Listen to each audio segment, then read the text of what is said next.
from the Kiss 92.5 studios in Toronto, Canada. Are you ready? Ladies and gentlemen, this is Roz and Mocha. it's Roz and Mocha. What's going on? Hey guys, this is Bruno Mars. This is Selena Gomez. The Chainsmokers. Lady Gaga. Calvin Harris. Celestia Cara. This is Ed Sheeran. You're listening to my boys Roz and Mocha. Roz and Mocha. My boys Roz and Mocha. The Roz and Mocha Show. Between Roz and Mocha, who is your favorite? Roz. Mocha. I pick Mocha. You guys are so funny, man. Congratulations, Lisa! Wow! You just won $1,000. That is amazing. Y'all just made my entire morning. Keep it up. You guys are awesome, man. This is the Roz and Mocha Show podcast. Powered by Air Transat. Oh. Hey, it's Roz and Mocha. Hey, how's it going? Hey, what's your name? Mike. Mike, I bet you didn't think we'd call, huh? Not at all. Roz? I have no idea what's going on, by the way, Mike. I know. Mike is very nervous right now. Okay. Mike texted... No, I listen to your show all the time. We love your Stop. Okay, Yeah, Mike texted and said, Mocha needs to change his work laugh. What does that mean? Do you not like my laugh? Everybody always says how they love your laugh, and I drives me nuts. Really? It drives you nuts? Why? Can I be honest with you? Like, you are now the third person in the past week, in the past 7 days, who've reached out and asked me to not do my laugh anymore.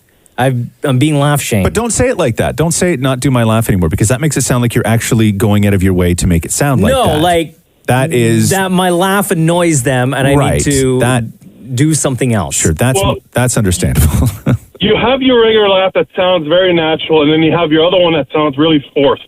Like the one that one. But that's when I find something like real funny, though. I will say this, Mike, and that is just being in the room, right? I know what you're talking about, how Mocha has sort of like a more sort of subdued laugh, and then he has that sort of big aggressive outburst. Like it's a shotgun shell, right?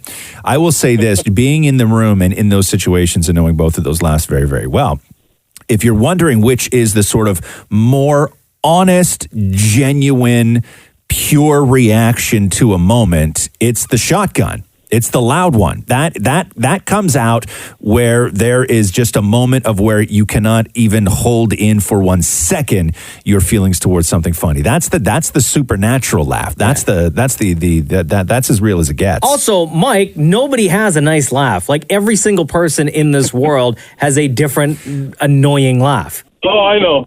How about if I audition a couple of laughs? Because I have had people in the past, like you, who have made comments about my laugh. So I have been thinking about other laughs. And the one that I keep going back to... Wait, pause for 1 second. What? Pause for 1 second. You can't just like jump into a laugh here. Give me 1 second. Hold on a sec, Mike. No problem. Yeah, Mocha, what are you going to do? You're going to try out a couple different laughs? Yeah, I'm going to try 3 laughs right now. Okay, cool. So here we go. You can't just come out with a laugh. So let me set you up, okay? Okay. Why do birds fly to warmer climates in the winter? Why? Because it's much easier than walking. No, that's not a laugh, though. I would not do the show with you if that's how you laughed. Really? No. If I found something hilarious and I was like... No, because nobody laughs like that. That's weird. Okay. That's what you laugh at, like when you really like seeing somebody get hit by a car. I'm trying not to do my loud laugh because I really want to. Okay. Here we go. Number 2. Why do birds fly to warmer climates in the winter? Why? Because it's much easier than walking. Are you doing my laugh right now? That's terrible. That's your laugh? No, it's not. Are you goofing on me right now? No. Are you sure? I swear. I promise. Why do birds fly to warmer climates in the winter? Why? Because it's much easier than walking.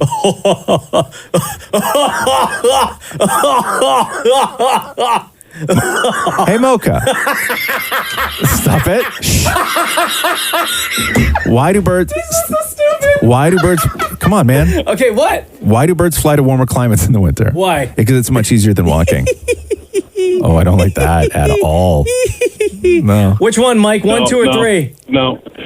No, they kind of all sound forced. Try one instead of exhaling when you laugh. Try a laugh where you inhale. Oh, where you take air in when you laugh. You know, it's a very different dynamic when you do laugh. Okay, so Mocha. Yeah. Why do birds fly to warmer climates in the winter? Why? Because it's much easier than walking. Yeah, like that. Now you sound like a donkey. That's so stupid. All right, Mike, we love you, bro. Thanks so much for you texting. got one more in. You got one more in. More? Yeah. Mocha, why do birds fly to warmer climates in the winter? Because it's much easier than walking. You're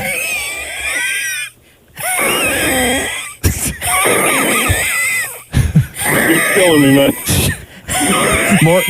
Maury just looked at me and went, "Hey, that's my lap." Later, Mike. All right, thanks, guys. This is the Roz and Mocha Show podcast. Yo, let's talk about these Air Transat Club Class seats. This is what it's all about. This is what you kind of dream of when getting on an airplane. Yeah. And it now with Club Class, with Air Transat, it is super, super affordable. Yeah, and the interesting thing with Club Class is when you start dealing with the sort of upper classes on airplanes, they vary greatly. There's like some are private cabins that turn into beds and everything else. Ooh, yeah. But when you're going, especially when you're going on vacation, you're flying during the day, you just want that extra room.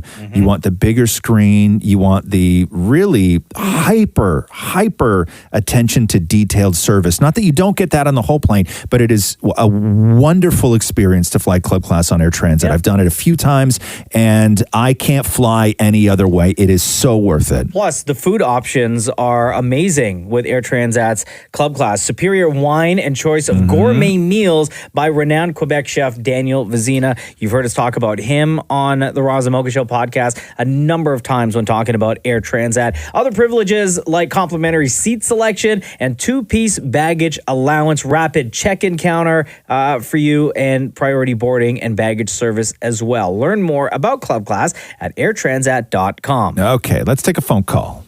Yeah. The Roz and Mocha Show podcast. So apparently Sam Jackson can now be the voice of your Alexa. What? Yeah, Amazon is rolling out new celebrity voices for Alexa, starting with, of course, Sam Jackson later in this year. So here, let me play you a little bit of their commercial. Okay. Take a listen to this. Just like we practiced. Ready? I'm always ready. Showtime. Today in Los Angeles, it's 85 degrees. Say my name. Woohoo! Oh, aren't we organized? I'm not reminding you. Okay, but do you still have to say Alexa? Like, that's my question. Or do you have to say, hey, Sam Jackson, or hey, right? Sam? Yeah, so hold on here. Let me do this. I remember years ago when I used to have one of those, the Garmin GPS. Right. You can go to websites and download different voices, different voice commands. Yeah. And like there was like a Darth Vader one. Right. There was a Jamaican one. Hey, Alexa, what do you think about Mocha? He's too dangerous to be left alive. Oh my God, that's great. Ask Alexa a question. Okay. Like for something like personal, like a favor. Hey, Alexa, can I borrow $5? Shut your face! If we want to hear you talk, I will shove my arm up your ass and work him out like a puppet. Wow. that's like pretty aggressive. Okay, hold on. Here, Maury, you want to come in and ask Alexa a question? Maury's on his way in. Hey, Alexa, can I borrow some money? I just asked Alexa. Literally like, just are you asked not that. listening to what we're doing in here? He just asked that question. Hey, Alexa, you want to go for dinner? You ought to be ashamed of your goddamn self. You know what? Yeah. Sam Jackson as the voice option for Alexa, I'm down. Hey, Alexa, what time can you qualify next for the key to win a home from Sequoia Grove Homes in the Roz and Mocha Show? Say what again? Say what again? I dare you. I double dare you, mother. Say what one more goddamn time. See, that's the Sam Jackson that I want to hear. Want me to go through some more of these? Hold on here. Please, Okay, hold on please. here. What else you got? Bet your ass I did. Oh, that's a good one. Okay, Maury, go ahead. So that's what you're going to get. Okay. So go ahead, ask a question. Hey, Sam Jackson, do you like No, what hey, I'm... Alexa. Oh, hey, Alexa, do you like what I'm wearing? You bet your ass I did. All right. Hey, you have to say this. Hey, Alexa, didn't you say that I look damn good in these jeans? You bet your ass I did. Right. All right. This is the Roz and Mocha Show podcast.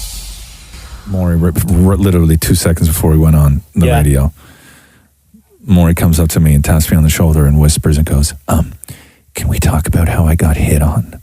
And I was like, what? And he's like, I still have it. Are you interested at all in hearing how Maury got hit on? No. No, you're not. Because I don't believe him. You don't believe him? No. Oh, I don't believe the story. Okay. You haven't even heard the story and you don't believe the story. No, I don't Oh, believe then it this is going to at be all. great. I don't believe the story. Okay. What part of the story don't you believe? Well, he hasn't heard the story yet. But then he how just can he doesn't not believe believe it. it? Okay, Because he just I can tell you right now. Oh, no, or is it so unbelievable? No, I don't believe the beginning, the middle, or the end. Because most people, I would say, Maury, when you come up with these stories, it's the presumption of lies. There's no reason to lie about something like this. Okay, so you got hit on. How did you get hit on? What was the situation? I was walking on the street. Yes. Very good-looking guy was walking towards me. Describe very good looking. What does very good looking mean to you? Muscular shoulders. My favorite part of a human body How is tall? the back of the shoulders. How I'd tall? say about your height. What is Right. that? 6'4"? Yeah. And wearing shorts. Right. And How carrying would a your gym bag. wife feel, Mocha? How would your wife feel if she heard you describing what you consider to be very hot, but what you describe is the exact opposite of your wife? You know what I mean? Who does that? Maury, you're a married man, Maury. Yeah, but you got a husband. I'd be sleeping on the couch in the basement. Thank you. Yeah, but I'm in a different world. It doesn't matter. So you just described what you But consider. you're married, though. Yeah, you. What do you mean different world? Married. I could be with Matthew sometimes and we'll walk by somebody and he's like, oh, the guys are out today. I know, but what you consider to be very hot, does Matthew not consider you hot? Like, does he have a version of hot that you are not even close to? Well, he says he'll always come home to me. Oh, whatever that way to means. answer that question. Wow. But how does he say it? That's the thing. Tone matters. No, but He's he'll mention a hot guy. Wow. So he treats being married to you like a cell phone plan that he signed up for in the 90s that was like a lifelong thing that he can't get out of, right? It works. It's fine. I'm stuck with it. I've stopped complaining.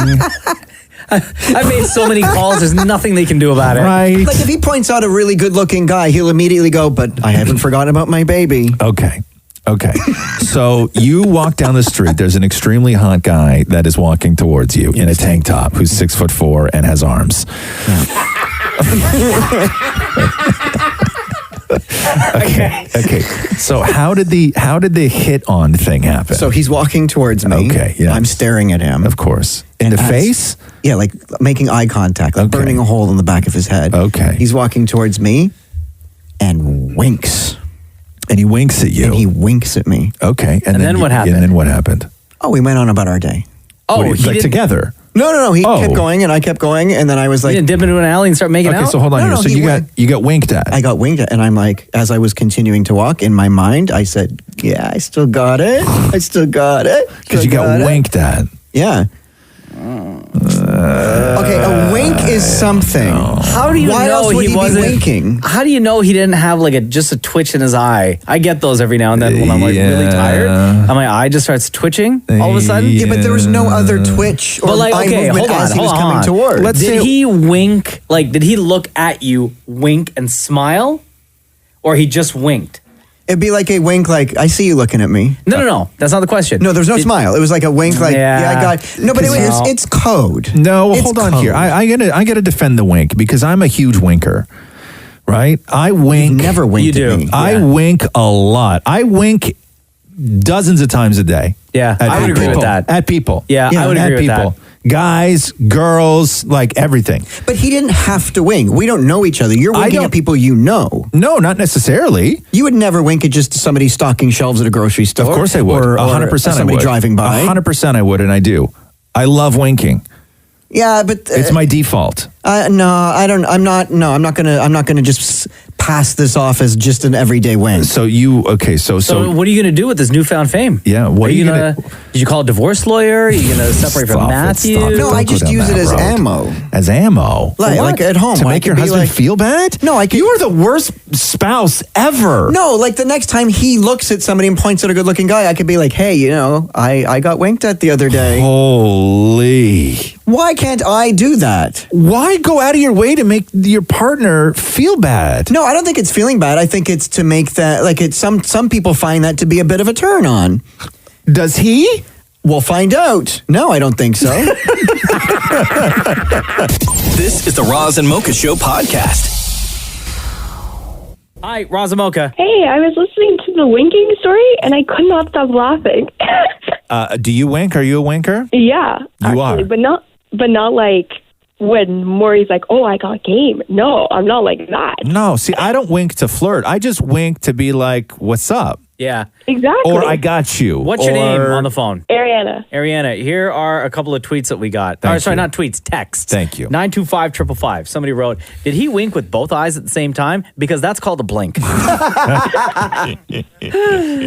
a lot of dust and construction in the city. A wink outside could just be stuff in his eye. Yeah, that's true. Let me see here. Somebody else wrote, he winked at the guy behind Maury. Oh, come on. Why you gotta take this fun away from me? Which would be easy because Maury's so little, right? Like you can see everybody behind Maury. All the way. Like Oh, listen to this. Man. You should have done that more. That winker on the street has no idea what he's missing out on right now. Oh my gosh. Yeah. You could have all this. Whee! Did you just wheeze, snort, and lift your shirt up and put your finger in your belly button? That's called a talent. Thanks, Ariana. No problem. Have a good day. Happy Jersey Day, baby. Oh, yeah. Ain't nobody unhappy about a Jersey Day. What else is on tonight? Oh, Grey's is back tonight. Is it? Man, it's been too long. It's been too long for Grey's. Watched a little bit of the Leafs game last night. We won against I'm Montreal. talking about Grey's, man. I'm just saying. Let's just have a moment. Can we just have a moment for Grey's? Don't come in here with something other than Grey's, Maury. I swear to God. I swear to God, man. It's the 21st season of SVU. Stop. I'll get to that later. You'll have your SVU moment later. I need a moment for Grey's right now. Do you want me to leave the room again? Yes, please. I really do. You can leave. You know, the last 3 times I've come in, you've sent me away. Yeah, because you come in with 3 talking. times. We just started the show. I meant 45 yesterday. seconds ago. What are you keeping tabs on? Hanging on to yesterday? Okay. Bro, you got to let go. Okay, here's the thing. Yeah, okay. Like, come on, man. Okay, bro. Listen. Okay, when I kick you out, it's because you come in here with nonsense. Right?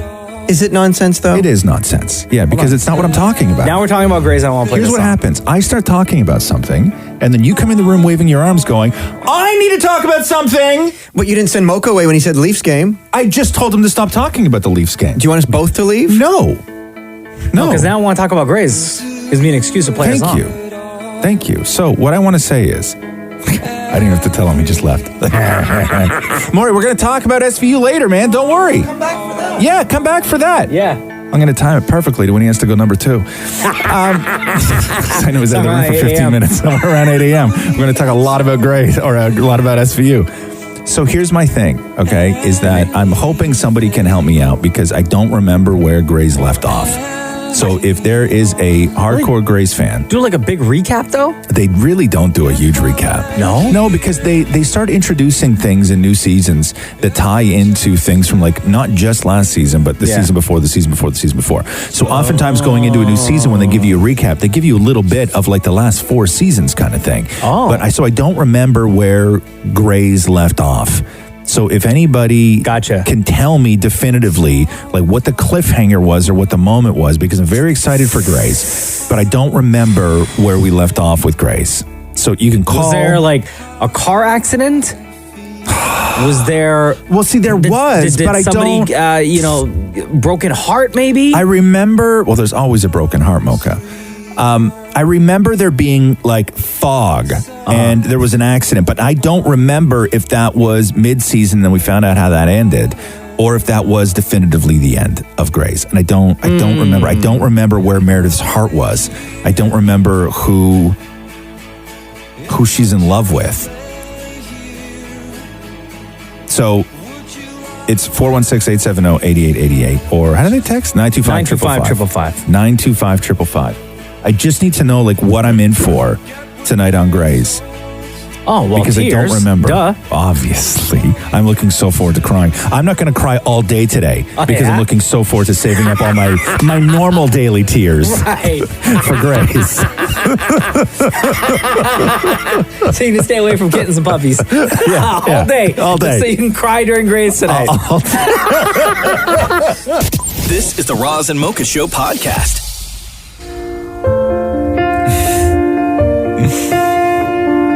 It's Grey's night tonight for me.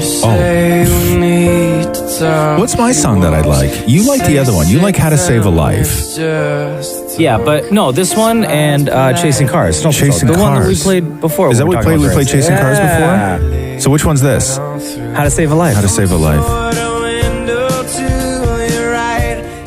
But what's my favorite song? I always have a favorite song because Catherine listened to it nonstop when she was watching Grey's when we first hooked up like 10 I'm Too years Sexy, ago. right? Said friends. No, it's not. Tegan and Sarah. Thank you, Maury. Do you know that song? What's the song called again? Where Did the Good Go? Wow, that's your favorite song. It is. It's my favorite song from Grey's. Top of mind, huh? No, it's my favorite song from Grey's because Catherine and What's it called? had Where Did the Good Go by Tegan and Sarah. First of all, Tegan and Sarah are the best. I love them. But Where Did the Good Go was a big song from Grey's at that moment. Hold on, my autofill just changed to DMX, Where the Hood At. No, it's not Where the Hood At by DMX. It's Where Did the Good Go by Tegan and Sarah. Sorry. Listen, my internet is your completely Google different is from soiled. yours. Your Google is soiled. It's like my Netflix. Catherine won't even go onto my Netflix. No, it's all just violence. Prison. Yeah, it's terrible. Prison documentary. This song. What do you do with the leftover you? Oh yeah, I know this song. It's so good. When to let go? Yeah, Tegan and Sarah, the bomb, man. Yeah. So my question was, this part. Look me in the eye and tell me you don't are you kidding me? Look me in the heart and tell me you won't I don't have enough Tegan and Sarah in my life, man. look me in the eye. I wish I could get how good they are. Invite them over. I should. No, I should. Maury, can you find out if Tegan and Sarah will come in and play this on the show? I know it's older and everything like this, but this is a song that I really fell in love with Catherine with, and it would mean a lot to me. Oh, dude, really? That's so nice. She was so into this song and then I found out that she was so into Grey's. And you're so into Grey's. And I'm so into Grey's. That's a really nice story, dude. I love that. So Grey's is on, and I have no idea where it left off. And I was asking if anybody could help out with that, please, for me. Either through text or through calling us or whatever. 416-870-8888. Line 2, go ahead. I can't believe you guys have forgotten what happened last season. Okay, thank you. Go. What's your name? It's Victoria. Victoria. Okay, go ahead. Just major cliffhanger. Meredith Grey is going to prison. Oh, right. Hold on. Did you forget? Yes, I did. I forgot that. Wait, isn't she a doctor, though? Okay, hold on. But isn't her boyfriend, didn't they snap him up? Didn't he take the fall? No, he tried to take the fall, and she would let him. And, like, the ending scene, she's being walked out. Oh, right. Yeah.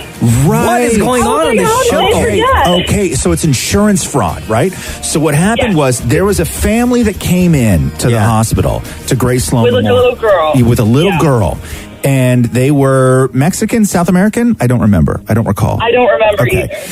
But they didn't have... They didn't have insurance. They didn't have insurance. Yeah. So what Meredith did was she put down the name of one of her own kids as... Yeah, one of her adopted girls. One of her adopted girls, and they used her insurance to treat this kid, and then everybody found out. But a lot of people were in on this. Oh, but it was for a good cause. It doesn't matter, though. It's insurance fraud. And she's on the board of the hospital, for God's sake. Oh, right? you can't do that. Thank you, Mocha. Meredith. You know what I love about you, Mocha? I love your feigned interest in Grey's Anatomy. I really I'm very do. interested now. Are you, though? I am. Are you? I'm not trolling, I promise. Are you going to watch? No. Okay, you're not going to watch.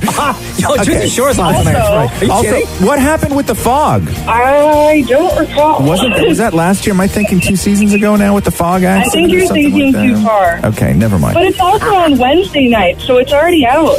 Oh, who ran it last night? The Canadian network ran it last night? Yeah, because Station 19 I know. Grey's Anatomy spot on Thursday. All right, whatever. I'll figure Somebody figure it out. Fun fact. Thank you, love.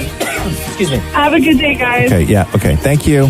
Somebody texted one. You going to be okay? I'm going to take you to Grace Sloan.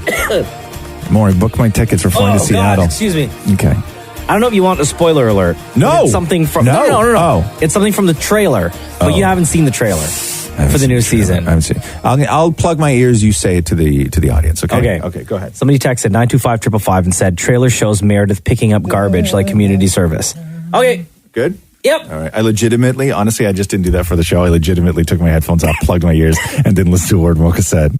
This is the Roz and Mocha Show podcast. Okay. Yeah. Look at the call display. Okay, hold on. Look who's calling. So it's Maury. He's in the other room. Okay. So let's just go along with whatever nonsense. Okay. Oftentimes, Maury calls from the other room. And the other room, when we say the other room, it's not in a different part of the building. It's right beside the studio, and there's a giant glass wall, so we can see what he's doing in there. Yeah. And, okay, so he's on the phone. He's called us? Okay, go ahead. Hi, Kiss 92.5. This is the Roz and Mocha Show. Hey, how's it going? Good. How are you? I'm good. Are you guys not going to talk about Law and Order coming back today? What's your name? Patrice. Patrice. Where are you calling from, Patrice? I'm calling from Vancouver. Oh, love Vancouver. What part of Vancouver? Who doesn't love Vancouver? What part of Vancouver, Patrice? I'm calling from right near the Stanley Park. Near Stanley Park. Cool. On the east or Stanley Park? Yeah, on the east or the west side? Southwest. Okay. Oh, southwest. Oh, Okay. nice, Oh, nice. what's that famous building that's right there at the southwest side of Stanley Park? It's it's famous, man. What is it? You live in Vancouver. You should know. Yeah, the big famous building. Yeah. What's it called, though? What is it? The Tower. Yeah. Oh, right. Yeah, the that's right. tower. Yeah. I don't know how we forgot Tower. Okay, so Back to my question. Yeah. What was your question, Patrice? Why are you not talking about Law and Order? What do you want us to talk about? It's finally 21st season. It's back with the legendary Mariska Hargitay. Okay. what would you like for us to say? I don't watch SVU, so Yeah, it's kind of gone downhill. SVU hasn't been good in years. What are you talking about? Maury, get back on the phone. Oh, sorry, I broke character. Maury got so offended. He was on his way What are here you to talking slap me. about? It's the greatest show. okay, enough of this nonsense. Okay, Patrice, we got to go. Okay, man? Here we go. The Roz and Mocha Show. Podcast. So Mallory, it's Roz and Mocha. How are you? Oh my gosh, I'm so nervous, but I'm Why? really excited. Okay. Oh, Mallory, take a minute. yes. Breathe in. Breathe out. Yeah? I'm just going to give you some time to get those nerves settled, okay? I know. I'm trying all morning. I couldn't really sleep last night. Oh, wow. Okay, But, Roz. Yeah. Mallory kicked it old school.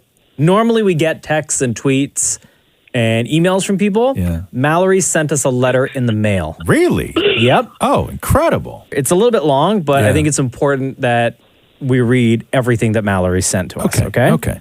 Oh my gosh. It says, Dear Roz and Mocha, I started high school in a brand new town back in September of 2009. It was a 25-minute drive every morning to get to King City from Woodbridge. And I would pretty much have a panic attack the entire car ride. The radio was my savior and a brief distraction from the anxiety.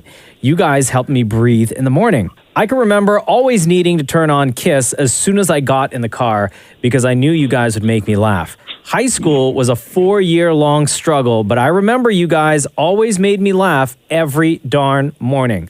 I have a stutter, and in high school, it was so bad I could barely get a word out some days. I would always practice my speech for my debate in the car and pretend you guys were listening.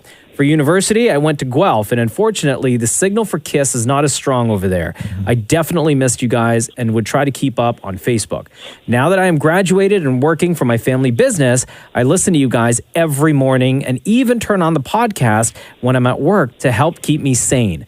If you didn't get the hint, I've been a fan the whole freaking time since day one. Thanks for sticking around, you guys. You make life easier for every listener. I hope you guys know how much Toronto loves you. You guys are magic. I wish you both nothing but the most happiness. You deserve it all and more. Thanks for 10 beautiful years of laughs and smiles. Oh yeah, thanks Maury too. LOL. You know the show wouldn't be the same without you. Love, Mallory. Wow. Isn't that crazy? Wow. Mallory, legit, Oh my gosh. I almost cried the first time I read this letter. I almost cried right now. How are you doing, Mallory? I'm doing good. Yeah. My stutter's improved a lot. I've seen a speech therapist the past 2 years, and he saved my life. So I can't believe I'm talking to you guys right now. So How have you never been on the show before? How, as such a fan from day one, have you never called or anything? How have you never? How is this your first time on the show? I always text all the time because calling in, I think when I was a kid, was just so terrifying for me. Yeah, I'm just, what if you guys answer? That's the scariest part. So what's your life like now? You said in your letter that you're working for your family business. Are Yeah. you married? Are you dating? Do you have kids? Do you live on your own? I have a boyfriend. It's going good. I work for my dad, so I get to hang out with him all day long, and it's really fun. It's been really awesome so far. And so the time when you were in university, you couldn't listen to us, and that was obviously before we were doing the podcast.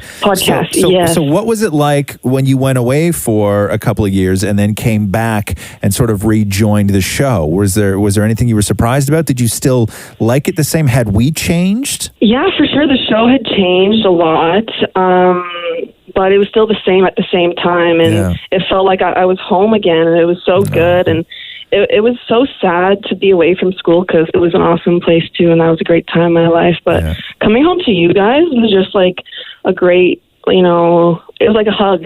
Oh my God, that's so nice. Awesome. I'll be honest with you, Mallory. Sometimes I forget. Because we're in this room, right? There's 4 of us working in this room. We only see one another. We only speak to one another, right? When we're on the radio. And I sometimes forget like how many people are actually listening, and reading your letter makes me appreciate you along with everybody else who spend the time in the morning to share that time with us, right? Especially in the morning, because time is so fragile, and for some people it's planned right down to the minute. So, you got to get yourself ready. You got to get to work. You got to get to school. You got to get to wherever. If you have kids, you got to get the kids ready and out on time. So we know and understand how time is so precious to so many people, and we can't tell you, along with everybody else, like how much we appreciate that you share whatever time it is that you have in the morning or at any time during the day with our show. Like, it means so much. That's awesome to hear, guys. Like, I hope you know how special you guys are, and this whole place loves you, and we're so appreciative for you, and you just make us, cry, giggle, all the emotions, and it's awesome. All right, girl, but for real, between Roz and Mocha, who's your favorite? Oh, no. Oh, I thought about this last night. Oh, okay. Okay, I'm going to say Roz because his laugh makes me laugh. Oh, snap. I got one for the laugh? Nobody's ever said because of my laugh. Wow, that is the first time in 10 years. Yeah. For real. No way. Oh my gosh. Okay. Yeah. Well, don't get me wrong. You don't have to explain. I'll take the win. A win is a win, and you got it. A win is a win. Hey, Mallory, thanks for making time in your morning to chat with us on the Roz and Mocha Show. We are sending you like an infinite amount of love. Oh, wait, I have one question. Yeah. Who do I have to talk to get a key? You can wait for the next time that we give away a keyword for you to text us at 925-555. Yeah. Okay, I'll keep trying. All right, bro. All right. Love you, Mallory. Love you too, guys. Here we go. The Roz and Mocha Show Podcast. Man, I'm so tired. I was at Area 51 over the weekend. No, you weren't. Dude, I saw so many aliens. You did not storm Area 51. So much alien tech. It is crazy. I tell you, I was waiting all weekend to just see if anything did happen from Storm Area 51. This was that sort of goof of an event that got way out of hand, and thousands of people were expected to show up to Area 51 in the Nevada desert to storm the gates and to find them aliens. Yeah. And I don't know how many people showed up. I know a couple of people did get arrested. I don't know for what, but Ashley, is she only going by Ashley? Ashley she is last names. Okay, all right. Being revealed. Okay, Ashley is on with us, and she was there. Hi, Ashley. Welcome to the Roz and Mocha Show. Hey, I'm doing great. How are you? Good. Where are them aliens at? Not at Area 51, dude. Come on. So where are you? Where are you? Where are you from? I am from Los Angeles. Okay. And I drove. It was about a 6 to 8 hour trip to get out there. Now, did you drive out there for the camaraderie and the fun, or did you drive out there because you really think there's aliens in Area 51? I drove out because I am currently making a documentary regarding the entire alien and Storm Area 51 movement. Okay, but do you believe that there are aliens at Area 51? Not anymore. I think if there were any aliens, they were definitely there in like the 80s and before, but after Bob Lazar, they're gone, man. Oh, what, you think Bob let him loose? Yeah, totally. Or since the popularity of that Netflix documentary, the aliens were like, secret's out, we got a tip. Yeah, I think they actually were moved by the United States government in the 1980s after Bob blew the whistle the first time. Oh, jeez. All right, so you get to Area 51 when? On Friday? I got there actually on Thursday. My crew and I stayed out for a full 4 days, trying to capture the most authentic footage that we can of what was going on. Okay, and what did you see and who did you see? So we saw people from all over the world. We saw people from New Zealand. We saw people from France. We saw people from Canada. And there was less than 3,000 people. I know that there have been reports going back and forth, but there was definitely less than 3,000, and they were not there all at the same time. They were staggered throughout the weekend. Was there any moment where anybody did try to storm Area 51? Like, did anybody touch a fence? Yeah? Oh, yeah, dude. I think the official number that I know, 6 people got arrested, and one of them was Canadian, and he was the only one to be let out. Oh, really? So the other 5 were apprehended, taken away? Yeah, they definitely weren't all at the same time. They were staggered throughout the whole weekend. I won't reveal the Canadian's name, but he goes by the alias of Furious Dave, and he was he was retained for public indecency because he decided he needed to use the restroom at Area 51. So wait, he peed in the desert and got a ticket? He peed near the fence, and oh no, weren't having it. Come on! So when you were out there, Ashley, at Area 51 over the weekend for Storm Area 51, did you see? Were there more security and or military presence than normally would be there? Yes. There wasn't anything too crazy, and it wasn't actually the Air Force themselves. It was Lincoln County. So the county actually had to bring in security services from different states because they were so unsure of what it was going to be like.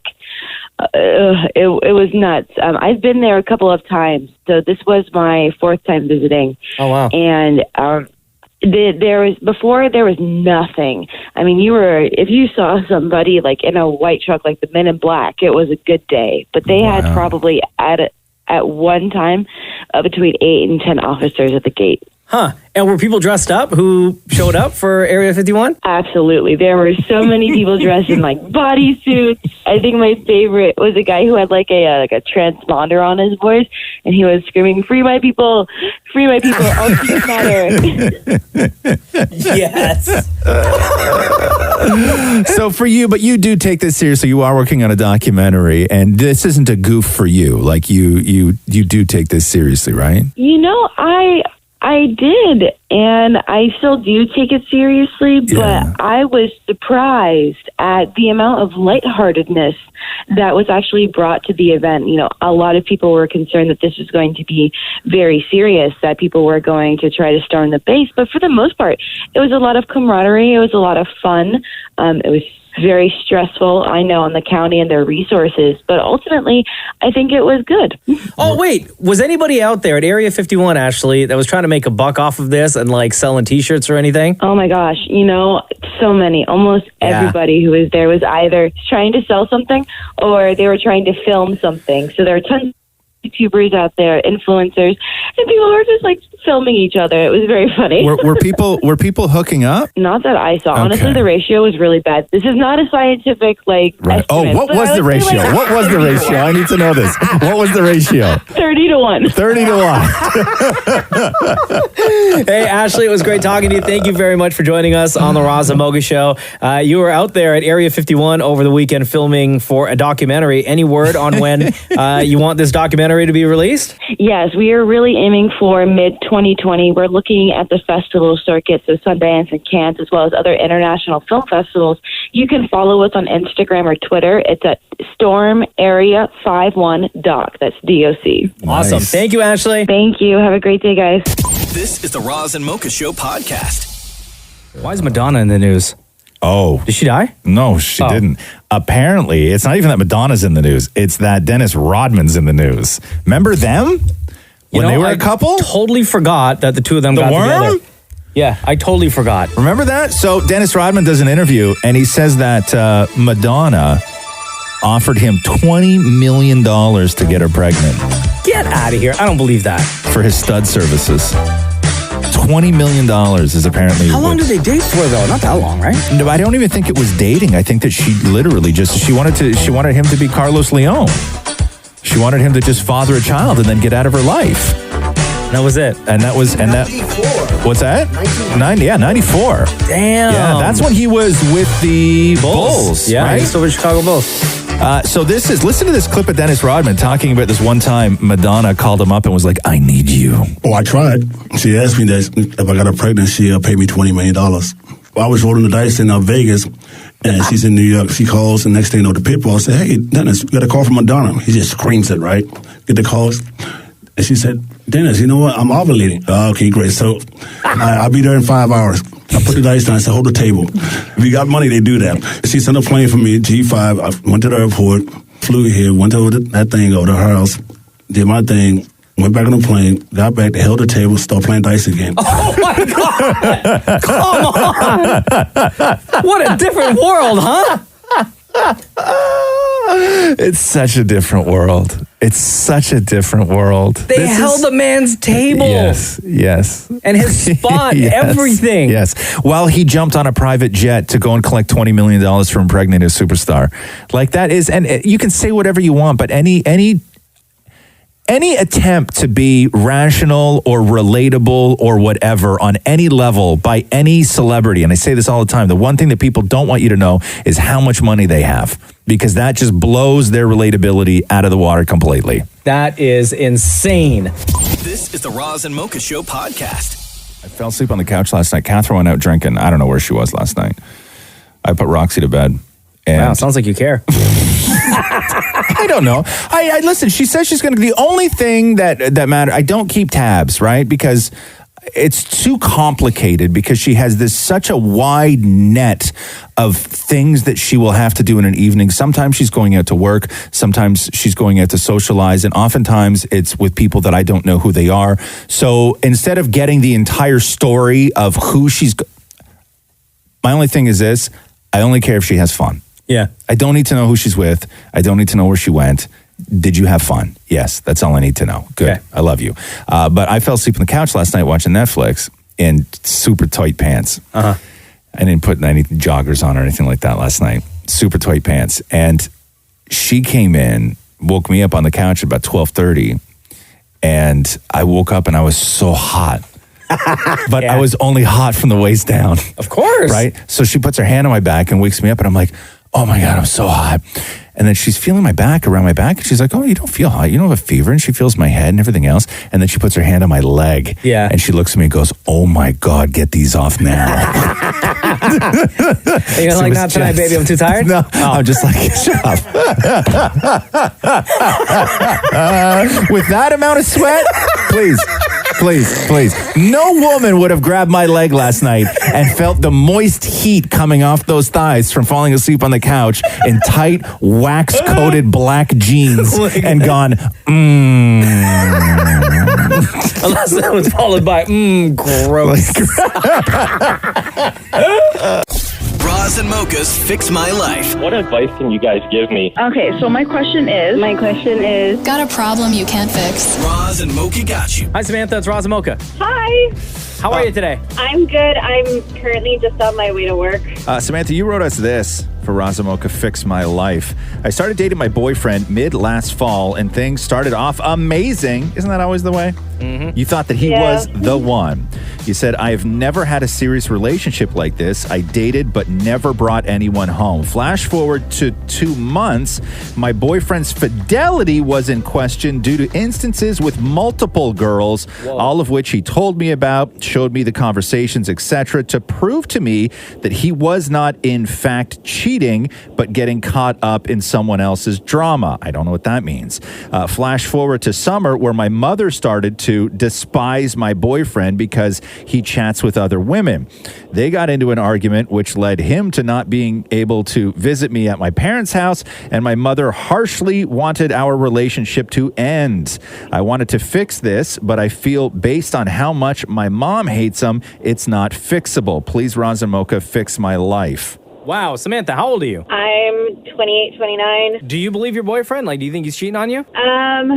There's been times where I'm like, no, he's telling the truth. But then one of the women that I asked him not to speak to that had caused a lot of the drama somehow came back into his life in the last few weeks. But, like, what kind of drama? So, what are we talking about here? Like, me and him got into a huge fight, and she thought we broke up.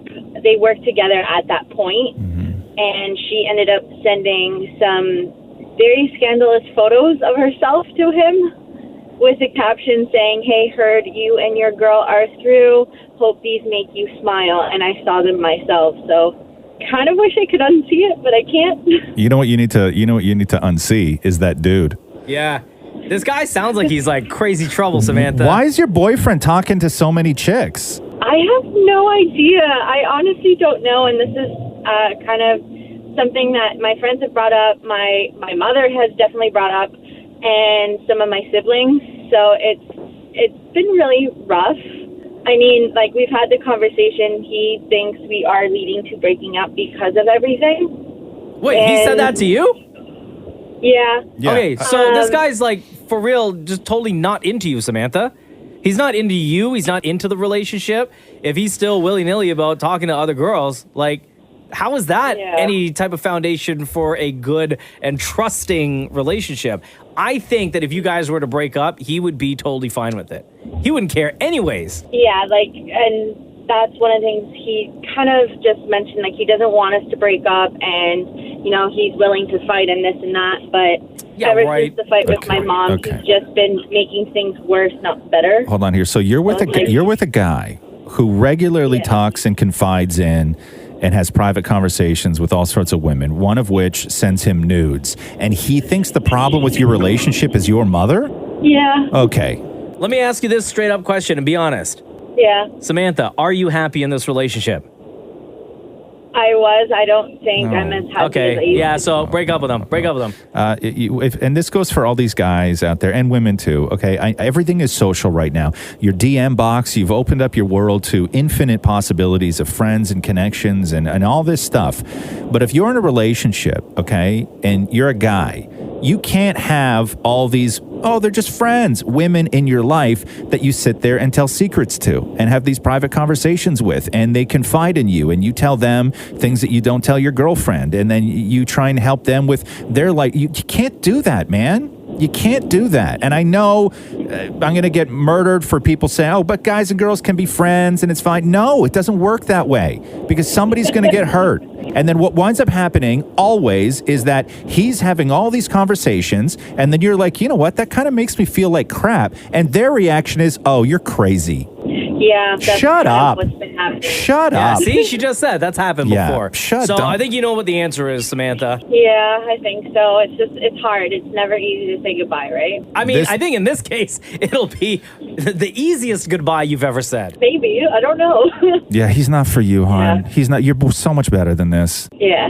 All right, Samantha? Okay. All right. Love you lots. Take care. You too. Bye-bye. Roz and Mocha's Fix My Life on Kiss. So today's the day that all of us Apple stands have been waiting for. Oh, is it? Since it was announced like a week and a half ago that the new iPhone 11 Pro Max Supreme Extra Large, huge, Forget about it. drops today. Yeah. And I'm excited. So I've had the iPhone 10. Is that the new one? The new-ish one? They sent it to me like a month ago. And it's still sitting on my couch in like the bag. Oh, you didn't use it yet? I haven't activated it yet. Why not? Because I don't like, I'm fine with mine. What is this one that I have? The 8? Yeah. I'm fine with it, baby. Oh, okay. I got no problem. But you, I'm like, I live vicariously through you when it comes to all the new Apple gear because you always have the best. Yeah. You always have the newest and you have the best. All of it. You need to. I need the Today iPhone is your day. 11. I need the Apple Watch. Yes. Series 5. I need the new iPad. Right. And we're going to head over to the Eaton Center right now to talk to the very first person in line standing in front of the Apple store. And we had a conversation as to whether it was going to be like years past, whether it was going to be the mob scene, or does everybody now just order online like you did? Elijah, what's up, man? It's Roz Mocha. Hi, I'm pretty good. And yourself? Good, man. How many people are behind you right now? You're first in line. Right now there's 3 people behind me. 3? That's it? Oh, how times have 3. changed. Yo, How man. times have changed. What time did you show up at Eaton Center to stand in front of the Apple store for the new iPhone? 3:25. Okay, and then how long until the next person showed up? About like an hour later. Now, did you at that point, do you start thinking, do I have the wrong store or am I at the wrong door or do I have the wrong day? To be honest, I was thinking, I could have used a little extra nap time. Yeah. It's funny how this used to be the thing because we've been doing these calls to people waiting in line at the Eaton Center for years. Yeah. Right? And every single time, the number of people in line have started to go down, down, and down. Yeah. And now this morning, there's only 3 people standing in front of the Apple store. Yeah, it's amazing. So what's your plan then? They open the gates, you're going to start elbowing the 2 people behind you and No, there's no need for that. We can be civil. So what's your plan? What are you going to get? So I'm planning on getting the iPhone 11 Pro Max. Yeah. I originally reserved it for the gold, but I saw the green, and I think I might want the green. Oh. So that's why I'm standing in line, because my reservation actually is at 1:30. Wait, 1:30 this afternoon? Yeah. So I figured if I came early, I could probably change the color. Oh, my God. What about the Apple Watch? Are you going to get Series 5 or what? Yeah, but I don't want to break the budget all in one day. Okay, so how much is what are we talking here now? Like when you saw all this new gear was coming out and you decided on what you were going to get, and Mocha just brought up the new Apple Watch. What are we talking right now? Like those doors are going to open and you're going to drop what? I'm doing a trade-in. Okay. So my current value for my phone is about $700. Yeah. And that will take off. I'll take off $700 off the price. Okay, hold on. Elijah. Just tell us what you're getting. You're getting the iPhone 11 Pro Max, right? Yes. 512 gigabytes. Oh, you're doing the 512. Bro. That's $2,000 right there, okay? 2,000. Before That's taxes. correct. Yeah. Okay, now are you getting Apple Care? No. No Apple Care? That's a No, gamble. That's a gamble, bro. Every single iPhone I've ever had, I've never had an issue with it. But here's this. I never used to get Apple Care until recently when I got Roxy a MacBook, right? Yeah. And the reason I got Apple Care was the guy goes, because it now covers water. We're talking to Elijah, by the way. He's first in line at the mall to get the new Apple stuff. Okay, so let's just say you get Apple Care, okay? That's $249. So before taxes, you're at $2,249. Oh. I usually always get the newer iPhone anyway, every year. So the Apple Care doesn't really matter. If there's an issue with the phone within that year, my warranty covers it. Okay. Okay. Fair enough. Well, best of luck to you. It sounds like mayhem down Thank there, you. Elijah. I don't know if you can hear us right now with all the crowd noise behind you, but we wish you luck getting the new iPhone. I can hear you. But we wish you luck today, man. Don't get hurt. I'll try not to get trampled. Yeah, try not to get trampled. Elijah, what's the first thing you're going to do with that iPhone? Are you going to make a phone call? Are you going to text someone? Are you going to do an email? Or are you going to take a picture with the 3 lenses on the back of that camera? I'm going to do my second selfie for the day. Yeah, of course. Welcome to 2019, everybody. Thanks so much, Elijah. You're welcome. Bye. This is the Roz and Mocha Show podcast. In the States, they release 911 calls all the time, which is a privilege that we don't have up here in Canada. That's true. Because some of them are rather funny. You can't even get mugshots up here. However, Peel Regional Police released a 911 call that took place over the weekend. Okay. As a reminder, really, to citizens on why you shouldn't be calling 911 for certain things. And that 911 is reserved for emergencies only. Okay. Listen to this. 911, do you need police, fire, or ambulance? Hi, sorry, can you come to at Queen Street? Yeah, the police or an ambulance, or what are you looking for? Police. I just want to talk to someone because I've been threatened by an owner. Okay, what did the owner say? regarding my food. An owner. Okay, so you're a customer? I'm a customer, I am. And what did the owner say to you? Well, I ordered a chicken sandwich, and basically the owner, I told him right before I ordered, I can't eat tomatoes because I'm allergic. And basically the owner, at that time, I was like, okay, you know what? It happened last week where I ordered something and it was to go. And I got tomatoes, and I told him I can't eat tomatoes. Okay, so this has nothing to do with the police, okay, sir? Much less a 911. Please don't call 911 in the future for fried chicken mishaps, okay? You privileged little jackass. Because he got tomatoes on his chicken sandwich. The man called 911. This is the world we've created. I'm sorry. Okay. This is the world that we've created. We are all guilty of this because everybody's issues are everybody else's problem. Therefore, if you don't respect and honor my no tomato rule, you should be arrested. This is a police matter.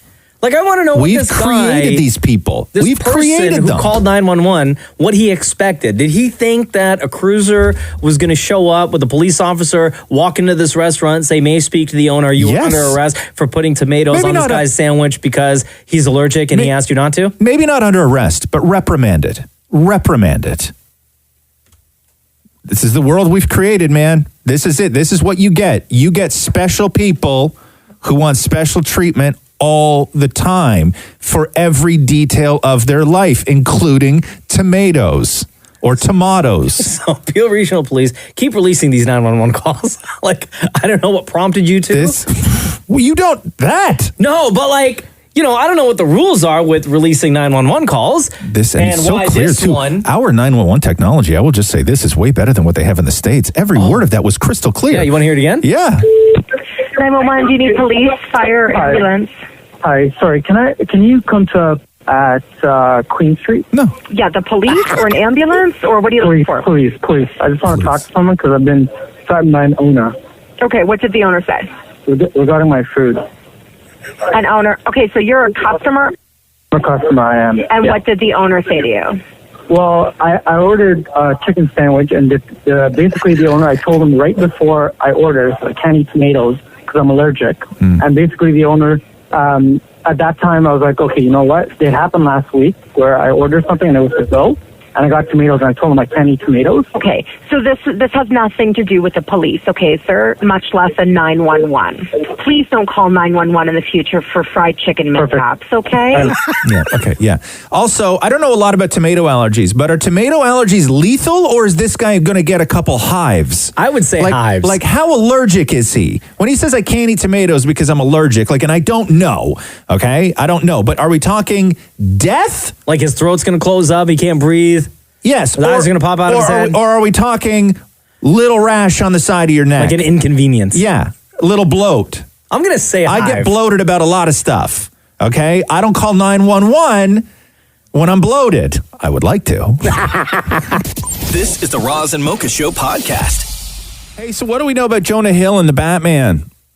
Everything that I've read is that the talks are ongoing because they don't know whether Jonah Hill is going to be playing Don't say Robin. Penguin or Riddler.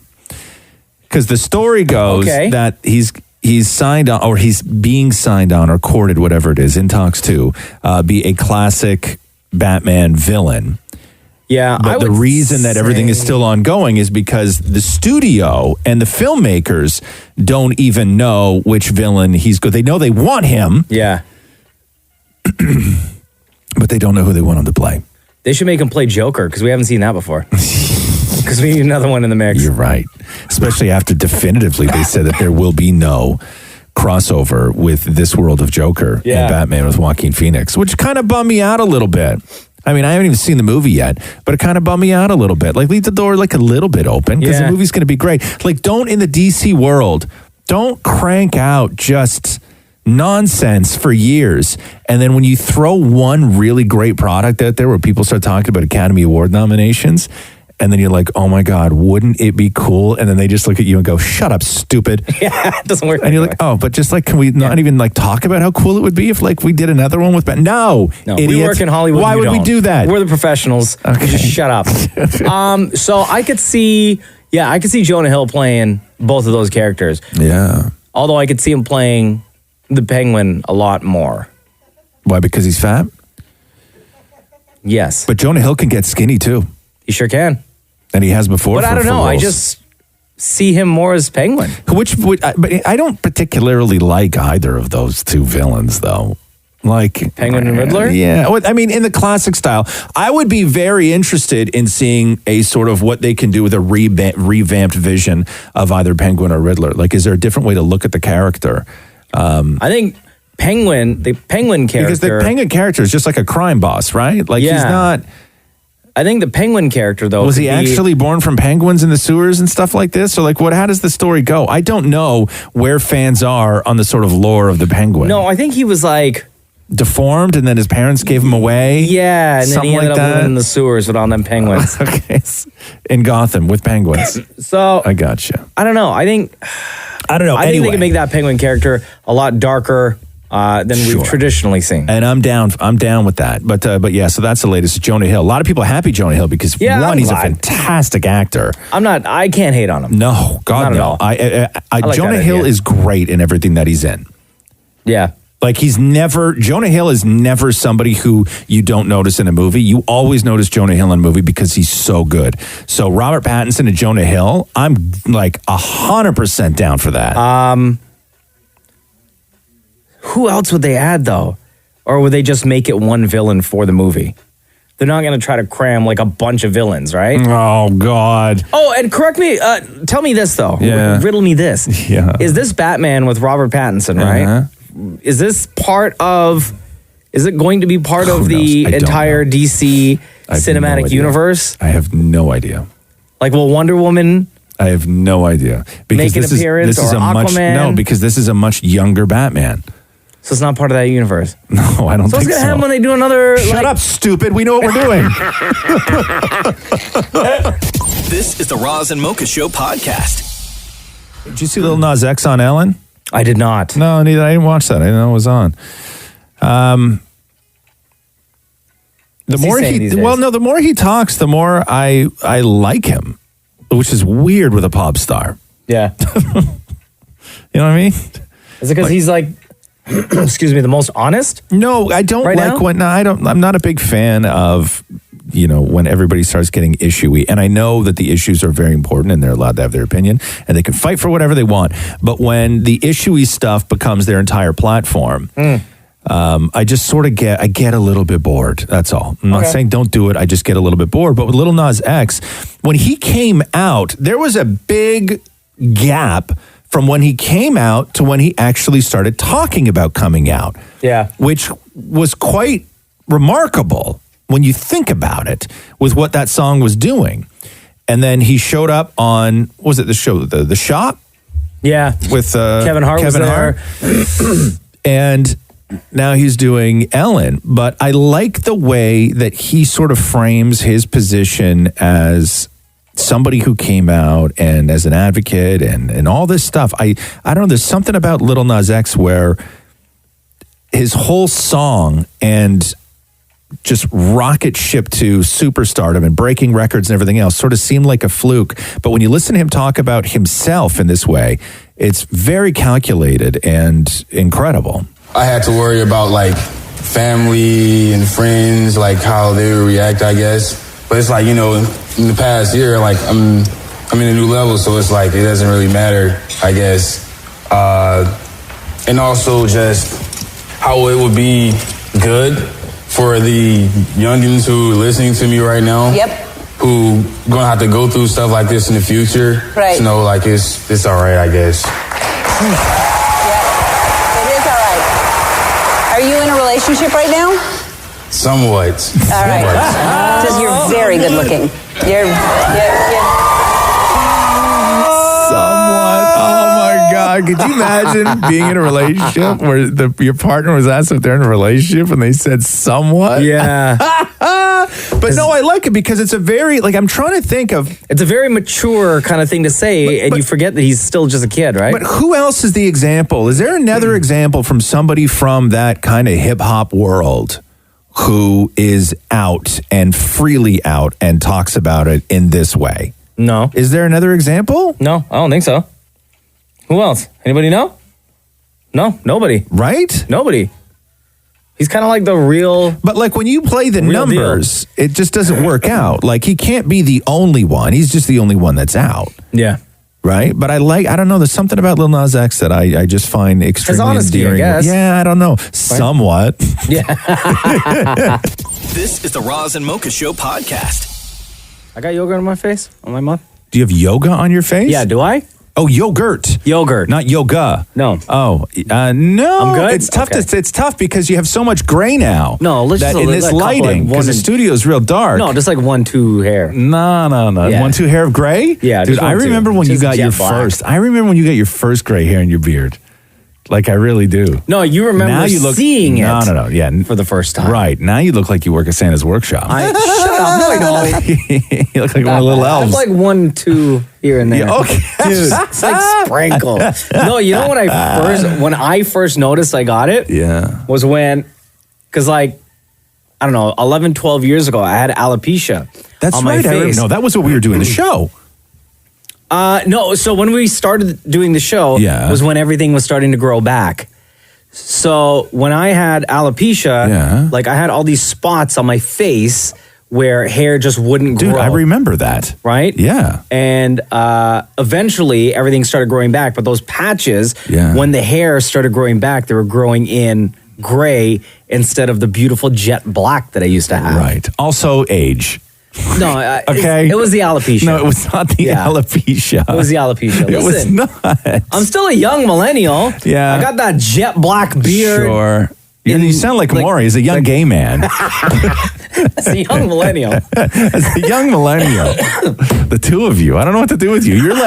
You're gray. You still call yourself a millennial with pride. Maury calls himself a young gay guy. Part of like gay guys that I know are the most judgmental when it comes to age. True. Yeah, but we're not like daddies. We're like, young The looking. only reason, Maury, that you and Matthew still consider yourselves to be young gay guys is because you're short.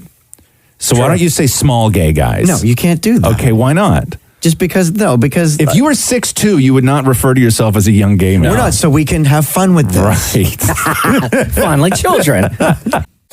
Roz and Mocha's Fix My Life. Update. Hey, Nick. How you doing? It's Roz and Mocha. Good, buddy. How are you? Good. Welcome back to the show. Yeah, thanks for having me. So, Nick, you first joined us back in March, and you wrote us for Fix My Life, saying that your mom and dad split when you were born, and that you'd been searching online for your dad your entire life, and you finally found his wife on Instagram and Facebook.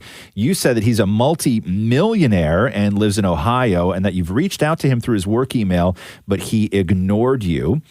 You found his parents on Facebook, and they tell you that he hasn't told his wife about you, and you wanted to know if you should get in contact with him and, quote, blow up his marriage or hope that he'll come around one day. You friggin' troll. And your wife told you that you should crush his new life with his bimbo wife. Oh, wow. And we were like, I think the question that we had for you was, would you feel this way about your birth father if he was poor? And your answer to that was no. You feel the rage because he's rich. And you were kind of looking for a handout, basically. Yeah, and then we got into, you can reach out, because if you were sort of abandoned or whatever it is, and you do find your adopted parents, you can reach out to them, not to build some sort of relationship, but it is your right to reach out to them and ask for like family medical records and stuff like this, because that affects you and your life and your children and your family.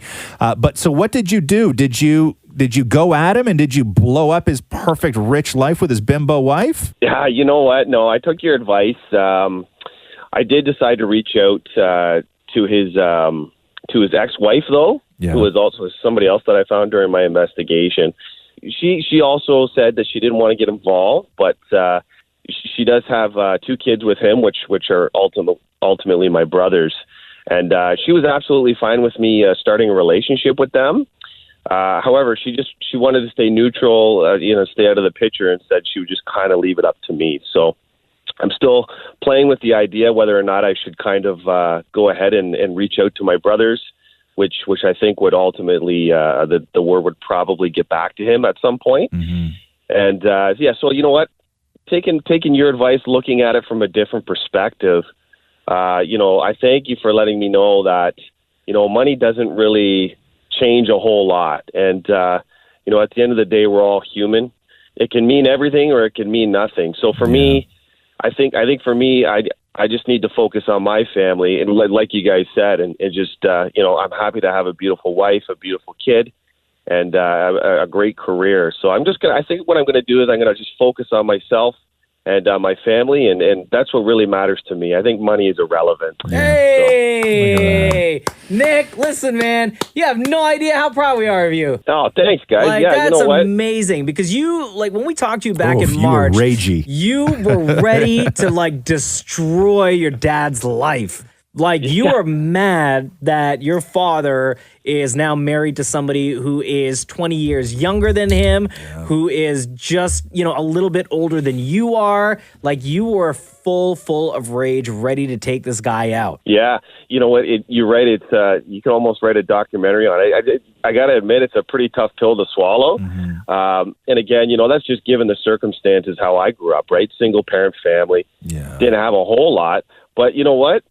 Had a great self-esteem, a good head on my shoulders, stayed out of trouble, and like you guys said, you guys grew up with some rich kids, and they're absolutely miserable. They come from beautiful, wealthy families, and they're a train wreck. So you know what? It really doesn't mean anything, guys. You just got to keep trucking in life, and if it's meant to be, it'll come at you. I'm curious though, because now you have siblings that are out there. That do they know about you, or do they not know about you? I'm gonna say no. They definitely wouldn't know about me. See, Yeah, your dad's one situation, but I'll tell you, if I was your half brother and our rich a-hole dad didn't tell me about you, I don't know if I would ever forgive him. Yeah, and that's the other thing, right? Like, I'm basically the secret of the family. So I know reaching out to these kids, it's gonna cause a family feud for sure, right? So, maybe your issue, maybe your hunt shouldn't be for the old man and the financials in his life and the abandonment issues. Maybe your thing should be your siblings, because I'll tell you, if I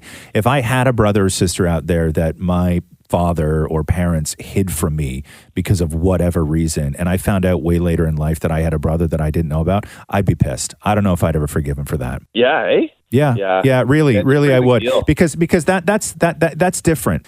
That's not, they're not involved in this, and to hide a sibling from somebody, I think is an atrocious thing to do. Yeah, I would agree with you for sure, man. There's you know what, the really sad thing is not only am I missing out on the other, part of having a big They're family, missing out on you, man. Yeah, exactly. Not only that, like my dad, he's also a grandfather to a beautiful little girl that he. Oh, and he's never gonna know that. Yeah, right. Well, so obviously he's not. Obviously he's not concerned. Yeah, obviously. Right. Why would he? He's got all them dollars. Multimillionaire, right?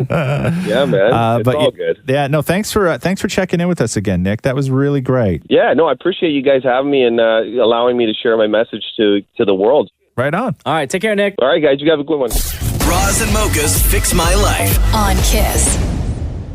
Did you ever see Clue, the movie? No. No? We watch it all the time, man. Is there a new one? No, it's old. It's old. Who's in it? We still watch it all the time. God, who's in Clue? Hold on here. I know the game. Yeah, do you ever play the game?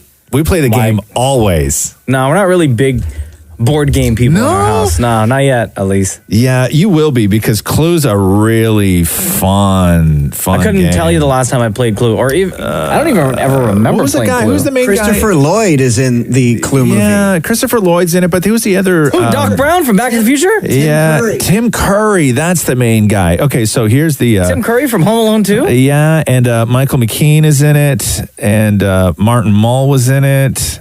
I don't know who any of those folks But the are. original Clue movie was awesome, because if you remember, and correct me if I'm wrong, when they released Clue, because the board game Clue is like a whodunit, right? It's a murder mystery, basically.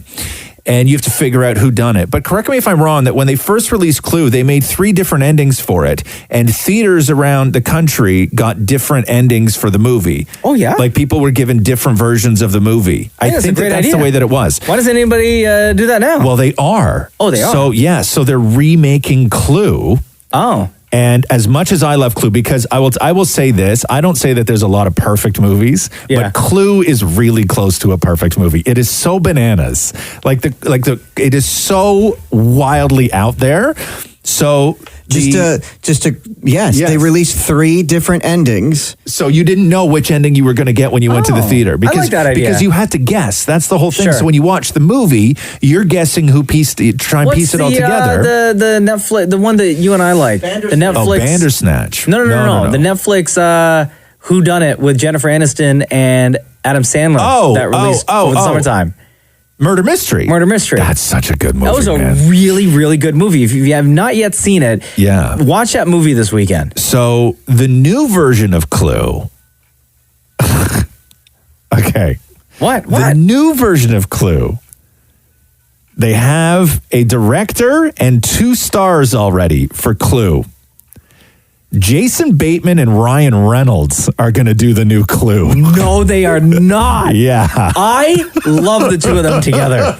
Are you kidding me? Yeah. So that is fantastic. So Deadline says that Jason Bateman is in talks to direct the remake, and he'll star with Ryan Reynolds. I love that. Come on. That is great. I'm not really about reboots. Yeah. But do-overs, anything, I'm down with this one. Because there's so much you can do with it. Like if you haven't seen, I think you can watch Clue on Amazon Prime. I think it's on Amazon Prime. Okay. That's where we watch it all the time. But it is such a bananas movie. Like it's so out there crazy that you will fall in love with it if you haven't already seen Clue. What's the movie that the 2 of them did? It was a Switch 'em Up movie where... Oh, God. Ryan Reynolds was like the single playboy. Yeah. And then Jason Bateman was a family guy. It was a Switch 'em movie. And they peed in a magical fountain after a night of drinking. And then when they wake up the next morning, they're in each other's bodies. What's it called? What's it called? Change Up? The Change Up. Oh, there you go. The Change Up. Yeah. Yeah, the 2 of them in that movie are so funny. Right? So funny. Yeah, so anyway, they're redoing Clue, which makes all of my dreams come true because I love those 2 together. Yeah, and for sure. I love that movie. This is the Roz and Mocha Show podcast. About that time, son. About that time. Hey, Mocha. Yeah. Are you ready? Of course, brother. Let's do the news. A Roz and Mocha Show and Kiss 92.5 News Break. Apparently, Joaquin Phoenix walked out of an interview over a question that was asked to him by film critic Robbie Collin of The Telegraph. And so it begins. And I said that this was going to happen. But wait for the backlash for the Joker, that the Joker is no longer going to be seen as a comic book villain where we should look at it and judge it in that world. What the criticism is going to be is that in this movie, they've created a hero for violent incels who want to act out and burn the world down. And so the guy from The Telegraph asked Joaquin Phoenix what he thought of the idea that this movie may inspire somebody to do the same things that the Joker does. Oh, geez. And then Joaquin Phoenix got up and he paused and he said, "Why would you?" And then he left the room. And I guess then he met with publicists and he came back in the room. And his answer to that was that question hadn't even crossed his mind. So I think what a lot of people are tuning into now is the sort of popular conversation that is going to happen around the Joker. And that is no joke. Did you get what Maury just put in the Meghan Trainor song, Mocha? I did, yes. You did. Okay, so Meghan Trainor has released a cover of I'll Be There For You in honor of Friends' 25th anniversary. Huh? Are you interested in listening to this? Yeah. Yeah.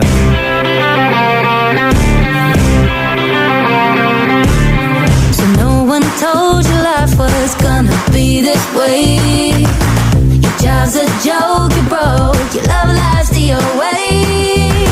It's like you're always stuck in second gear. And when it hasn't been your day, your week, your month, or even your year, but I'll be there for you when the rain Maury's in there booing it. Maury's giving double middle fingers. Yeah, nah, sis. Wow. This ain't it. This ain't it. Okay, can you roll it back to the beginning for me, please? Sure. Because there's a couple of iconic clap moments. No one told you life was gonna be this way. See, there's a couple of iconic clap moments from songs past. One is the clap from the theme of Friends. Yeah. And the other is the clap from 90210. Oh, yeah. Right? Da-na-na-na.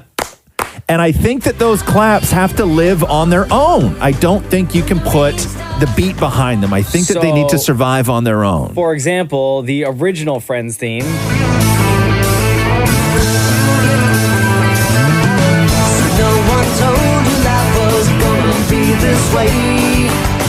Yeah, I guess maybe they did the same No, thing. but you know what? You know what just- takes they're- away from that clapping moment? What is the it? fact that in the Meghan Trainor song, what they don't have in the Friends theme is they added the claps on beat.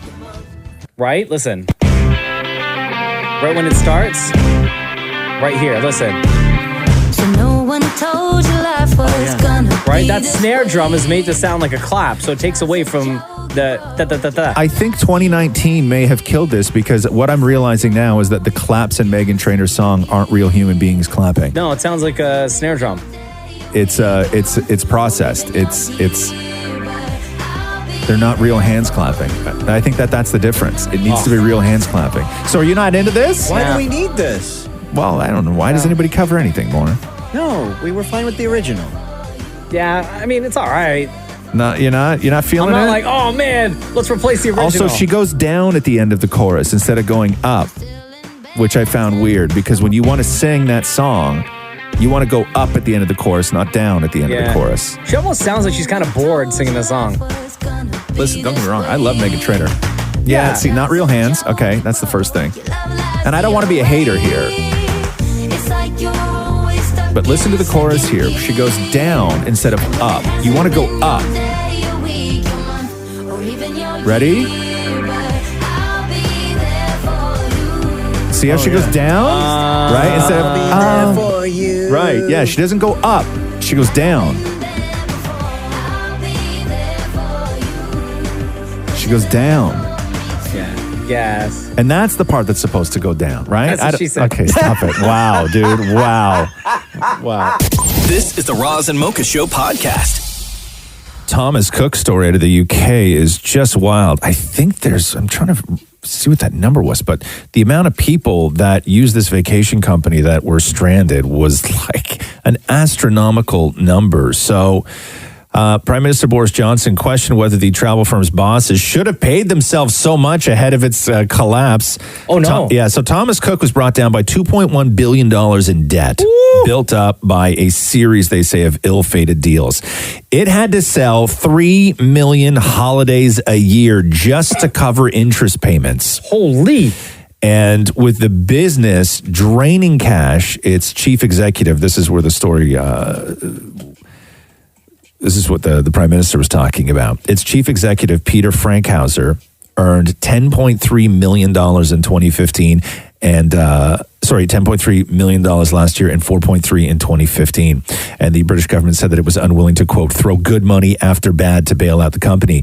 But there are like people stranded all over the world now. Oh, no. And this is audio of, I believe it was the pilot, addressing passengers on a plane from Cancun back to Manchester yesterday. Just like to take this opportunity to thank all the crew aboard for operating in such a professional manner all the way back to the UK, getting you all back here safe and sound.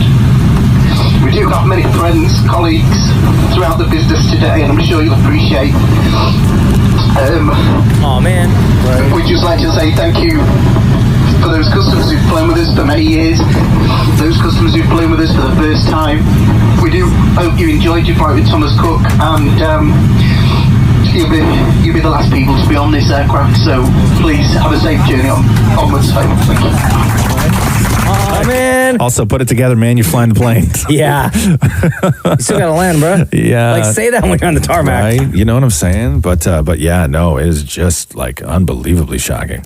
Jennifer Lopez and Hustlers. You know that this thing wasn't going to have a fantastic run at film festivals, and then a fantastic opening weekend at the box office, and have everybody talking about Academy Award consideration without a little backlash. So, Samantha Barbash, who inspired J-Lo's character. So, Samantha Barbash was a New York stripper who pled guilty to heading the ring of strippers in New York that drugged and stole from rich clients who would come into the strip joint. Yeah. And so now a lawyer for Samantha Barbash has given XTX, that's the company that made Hustlers, 10 days to come up with a deal for Barbash, claiming a flagrant violation of their client's rights. The company countered, saying it didn't need her approval to make the movie, saying this: "We will defend our right to tell factually based stories based on public record and look forward to resolving this matter before a judge." So they did offer her something, but Barbash said that it was peanuts, and this is a clip of her. It's about my life. They pretty much basically stole my story. I wouldn't sign my rights away. I wasn't giving up my TV and film rights. J-Lo doesn't work for free. Why would I? She said that she has Hermes bags that are worth more than the money that they offered her for her story. Clap back. So here's the thing: like, do they need permission? The reality is, no, they don't. Okay. But I guess the thing that sucks is when they're promoting the movie, and you're the real person, and you have to listen to all the actors in the movie talking about how this is, in fact, your life. So this is Julia Stiles, who's in the film. It's based on a New York Magazine article about these strippers at Scores in New York that started drugging the men that would come into the champagne room and racking up huge credit card tabs. And Jennifer Lopez is the ringleader. Constance Wu.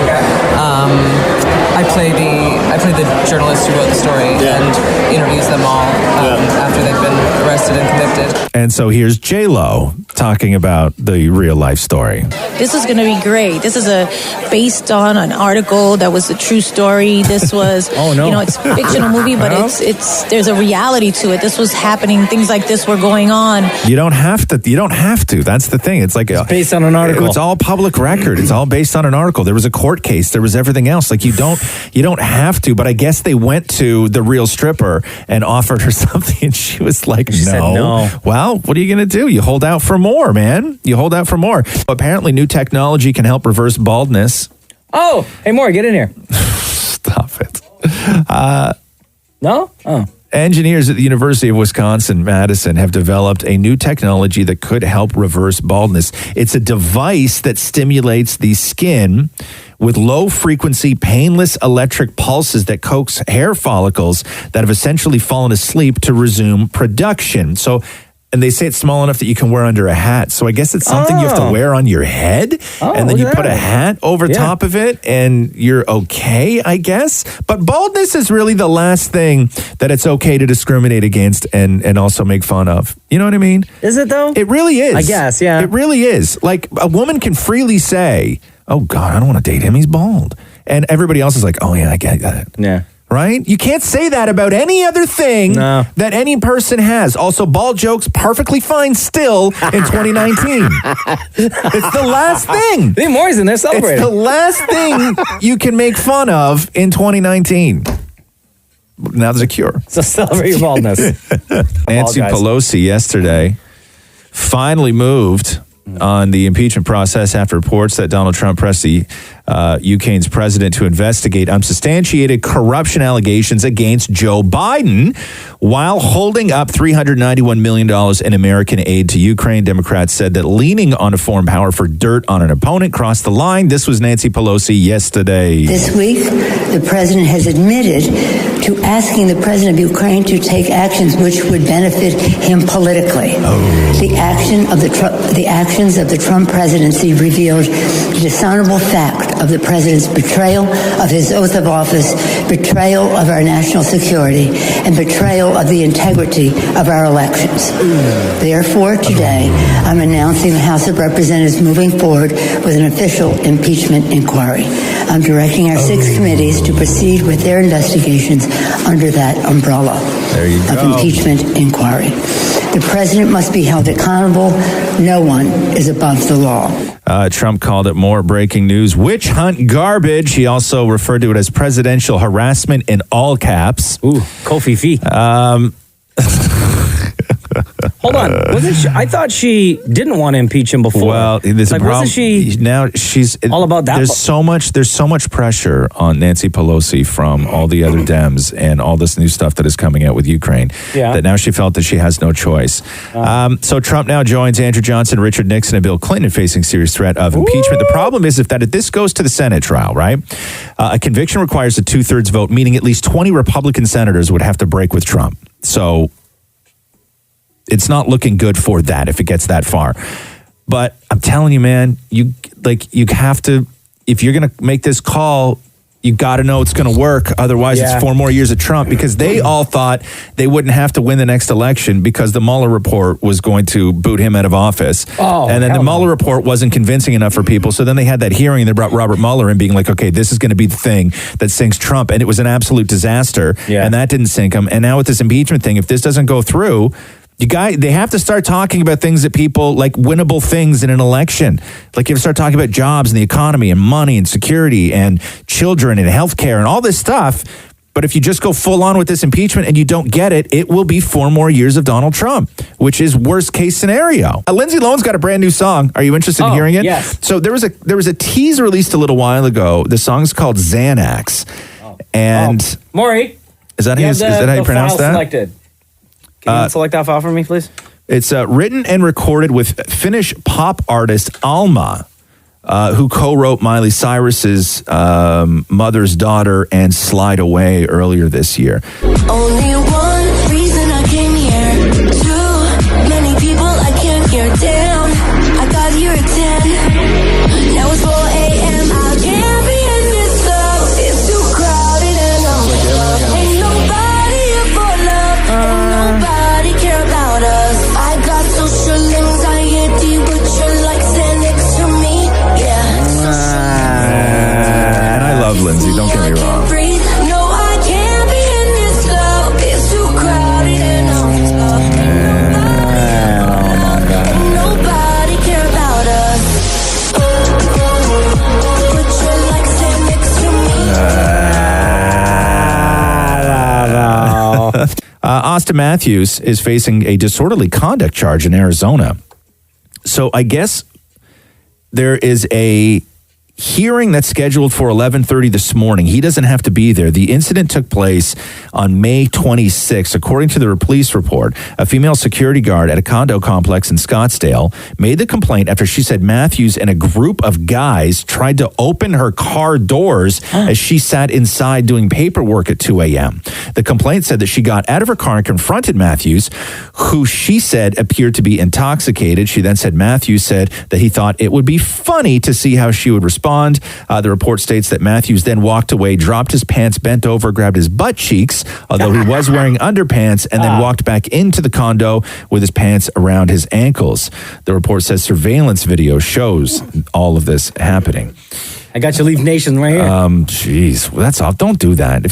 Why? Guys find it funny to do that stuff. Like big douchey guys find it funny to like scare a woman. There's nothing funny about that. Like, you're such a jerk.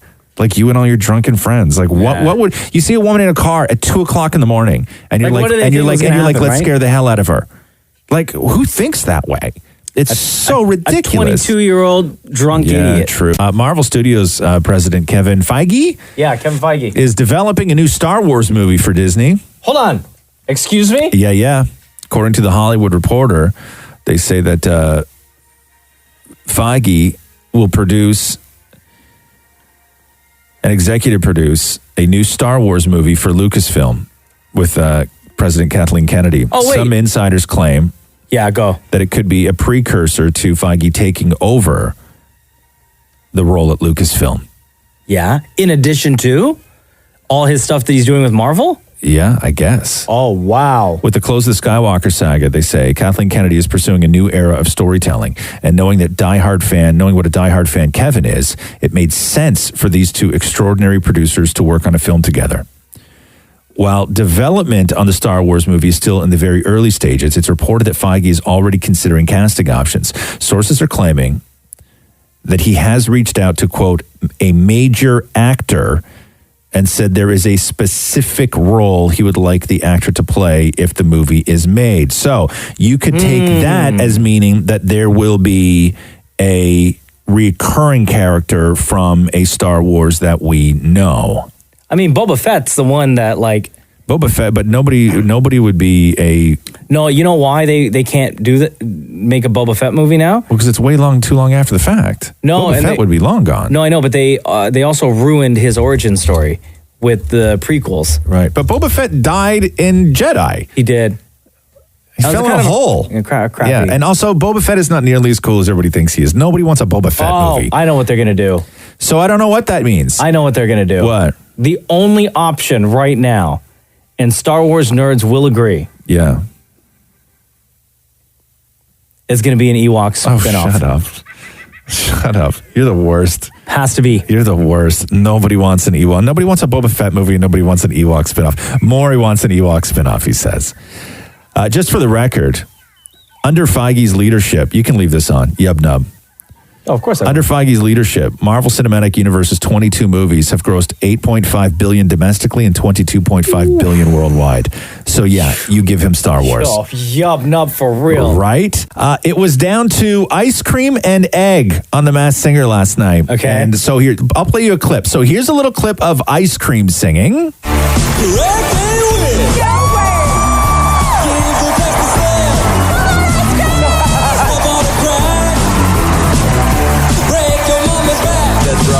Sounds Rob Dyrdek for sure. That voice.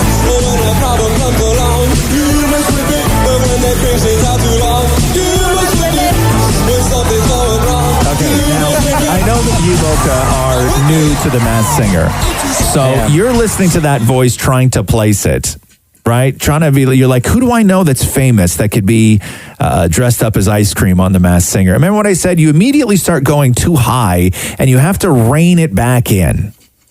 Okay? Oh, let me listen to this again. Okay.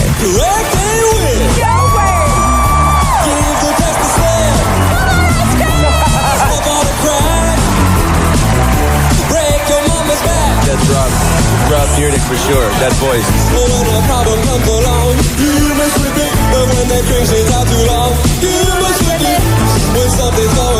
Okay, any guesses? Any guesses? Like, who would you say? You know, okay, it's not a singer. I don't think it's a singer. You know, it's celebrities dressed up as, like, there's a Rottweiler this year, there's a tree. So this was ice cream. Let me tell you who it was. Oh, you know? I know who it is. Oh, okay. Yeah, because he was revealed last night because he went home last night. Is it an actor? Okay, so again, man, I know you're thinking. I know where your head's going. No, not A-list. Not like Brad Pitt or okay. Nothing like that. Okay, it was... like Brian Austin Green. It was Ninja the Fortnite player. Oh, okay. I was never... How long would it have taken you to get to Ninja the Fortnite player? Years. Okay, thank you. Here we go. The Roz and Mocha Show Podcast. Scooter Braun says, quote, the truth always comes out in his first remarks on the Taylor Swift drama. If you remember, Taylor went off both on social media and in Rolling Stone on Scooter Braun because he purchased her entire catalog when he bought Big Machine Records from Scott Borchetta. Scooter says this, not everyone's going to be happy with everything that you do. And I think with the long term, what I've learned is that over time, the truth always comes out. And I'm confident in that. He goes on to say, I try to do things above board. I try to do the right thing. Finishes by saying, I went through some drama recently, I guess speaking of Taylor, and then I put my phone down and I looked at my friends and I looked at my family in the backyard and I was like, I'm good. I've done nothing malicious with intent. I'm happy. So I don't know what he's going to say, but... Or what he's going to do. Or what he's going to do. If I were him, I'd be figuring out all the ways I can make money off Taylor's back catalog. You know what I mean? I'm like, sure because he's why going not? to. Why not? I'm not taking sides here. No, I know. He owns it. Police in the UK arrested a guy for abusing 911. And these happen all the time. And especially in the States where they release these 911 calls where people call for just absolute nonsense reasons. We had one here in Canada where the guy called because they were going to put tomatoes on his sandwich. He called 911 on a restaurant owner because they were going to put tomatoes on his sandwich. So let me go through this one with you. Police in the UK arrested a guy because he called 911 to do nothing but burp. No. Yes. Casper emergency. Yes, hi. I mean, obviously I know what you're doing, but you did this. You were doing this the other day. Hello? Okay, so oh my God, after his third time calling to just burp, they decided to release some of the audio, hoping to shame him, and maybe they figured that would hopefully get him to stop. Yeah. But then the audio went viral, and the guy wound up calling 911 to do nothing but burp 19 more times. Oh my God! That same day. Oh no! Okay. He's like, what? I'm famous now. Casper emergency. Oh my God, that's so gross. However, they did track him down because when you call 911, they know where you are. Well, yeah. That's the reason they have 911. So they arrested him. Casper emergency. Right, you can't do that, man. That's so gross. It's so gross. Roz and Mocha Q&A. Before we get to Ask Roz and Mocha and get Emily on the phone to ask her question, I have two podcast reviews to read to you guys. These we gather from Apple Podcasts. So if you've not yet left a rating and or review, you can do so. And we love reading these on the Roz and Mocha Show podcast. AD199524 writes this. My parents and boyfriend all live in Mississauga, Ontario, and I have to travel to London, Ontario every week for school. Driving back to London is the most depressing and stressful time of the week for me. But listening to you guys every Monday makes my commute a little less overwhelming. I also wanted to congratulate you both for finishing 10 years. I just want you guys to know that I've been listening to both of you ever since I was in grade 7, and I am now in my final year of my master's. Wow. You guys are both amazing, and I also enjoy the comic relief Maury brings to the show. So thank you very much for that review. Are we on in London or no? We're not on in London. Why are we on in London? In London, Ontario. I don't know. I'm sure we can talk to somebody. Do we own a station there? I don't Yeah, know. we own like 3. Yeah, but I think that this show would do great in London. That's So like do a I. big college town, right? And we've always said anytime we read these reviews, we are legit getting 5 stars right across the board. Yeah. Right? And I look for anything below 5 just because I'm curious. But I haven't been able to find anything because they are every single review is a 5-star review. That's amazing. Are you hinting for low stars? Bobby Down the Legend 23 writes, the subject line, 1 star. Oh. And legit gave us 1 star. Really? Oh, no. You know that... Jeez. Oh. Okay. Love the podcast, but I'm only giving 1 star to the people who say that Roz is the best. Oh, shut up. For real? Oh, no. So you cost our 1-star rating, Roz. Oh, no. We had a perfect rating? We had a perfect rating. For years. Yeah, but Bobby Down the Legend 23 just eliminated our win streak. And it's your fault, Roz. Oh, that sucks, man. Look what you did. No, you suck, Roz. Look what you did. Because of you, we got 1 star. That's not because of me. That's not fair, man. I don't like that. Yo, Bobby Down the Legend. I don't know if there's any way to like to restar that or re-review Yeah, can or you change your mind? Or is there anything I can do? Re-comment Bobby the Legend. Or Bobby Down the... I don't even know what you call yourself. Bobby Down the Legend 23. Bobby Down the Legend 23.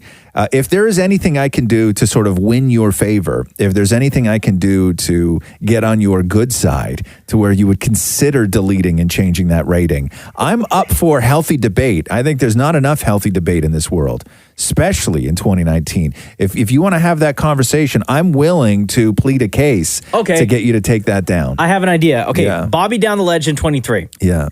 You email us, okay?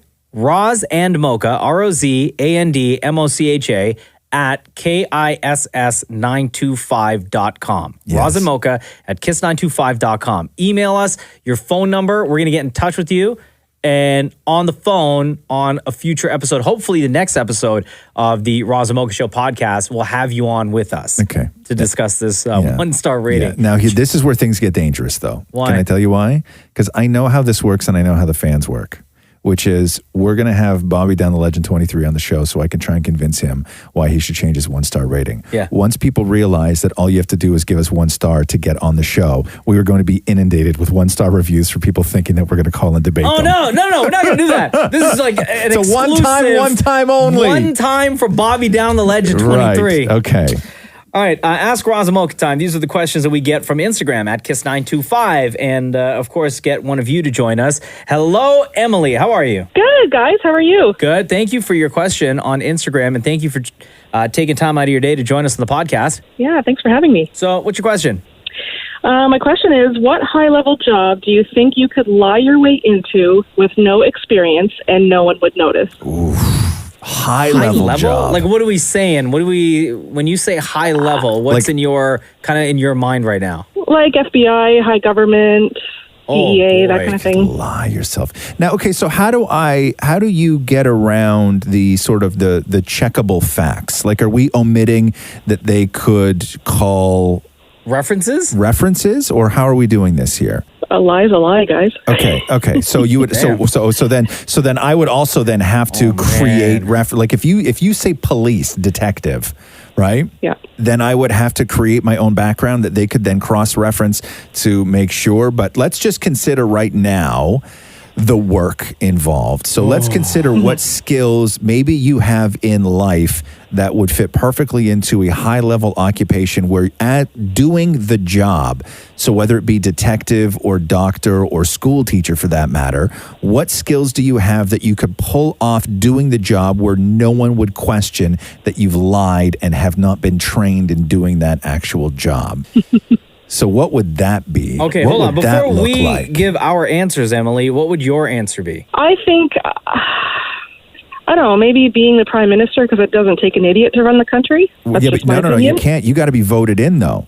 It's not up that's to you. true. You can't lie. I mean, believe me, many people have You know lied what? their way I'm not a into good liar. I'm not like Maury. I'm sorry. Okay, Maury, what high-level job could you lie your way into? I was going to say doctor.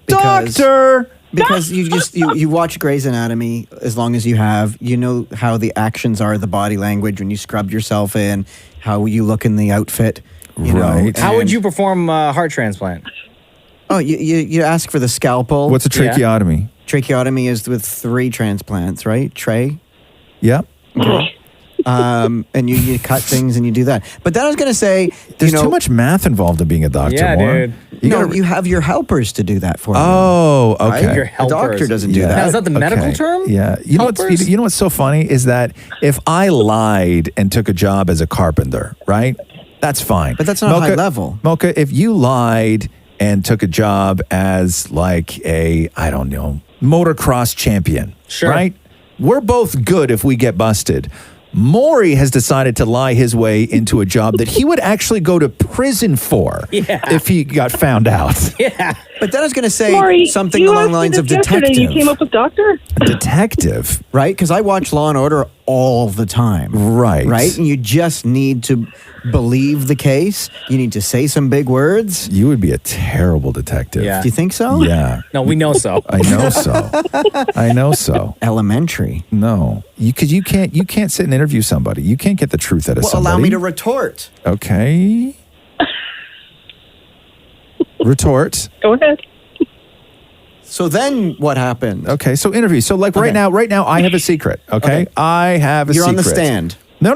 We're in the witness room. Okay. Yeah. Oh, like the interview room with room. the light. Okay. Yeah. The interrogation room, as they say. Yes. Us detectives yes. say. What, let me just think. You walk in. Okay. Right?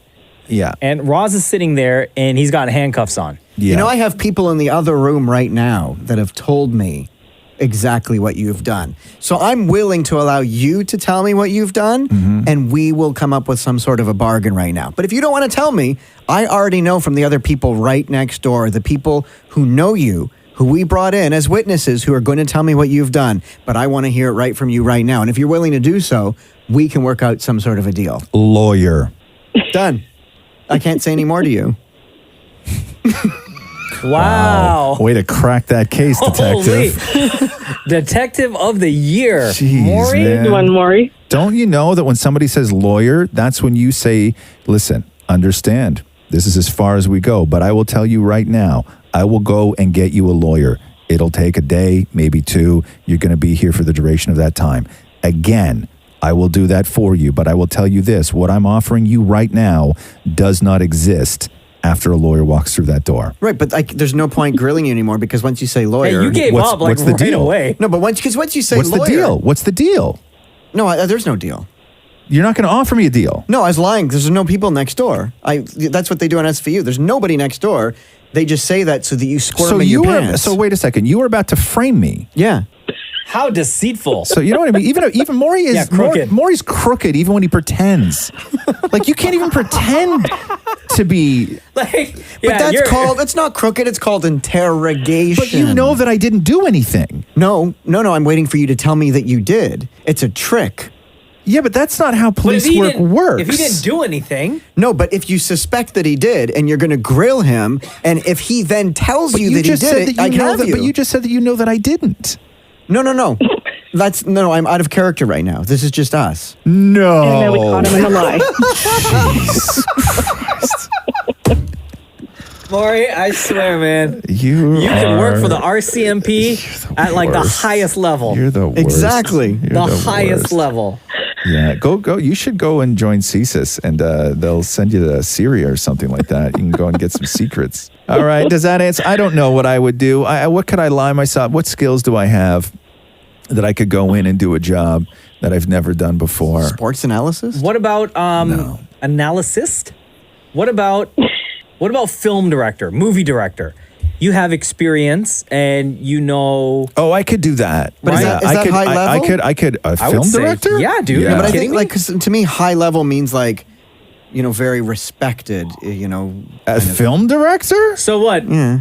I thought that's like Martin Scorsese isn't respected. I could. George Lucas They're isn't the most respected. No, they are respected. I could walk I onto thought a she set. meant like lawyer or politician. And No, but directing a Directors of film, or It's very directing a respected. TV show or anything like Yeah, that. I think I could. I could walk on and fudge my way through directing like a horror movie or something. I think like you that. 100%. Where people maybe think that I'm not great, but I don't think anybody would suspect that I've never done that before. Yeah.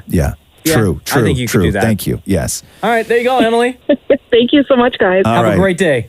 I don't know why that question can be so angry. I'm like angry. Just a conversation we had with Maury. Yeah, I know. I'm I think that's so what it angry is. now. Like normally for Ask Roz and Mocha, I like to have a good time. I don't like to get my back up. I don't like to fight or be confrontational. I don't like fighting. I feel so because terrible. you felt very squirmish with me interrogating I just you. feel terrible when we have these fights. I don't even know. M. Piazza 80 Do anything for me. has this question. When going through your closet, do you ever get excited when you find a shirt or a piece of clothing you haven't seen in a while and forgot that you had?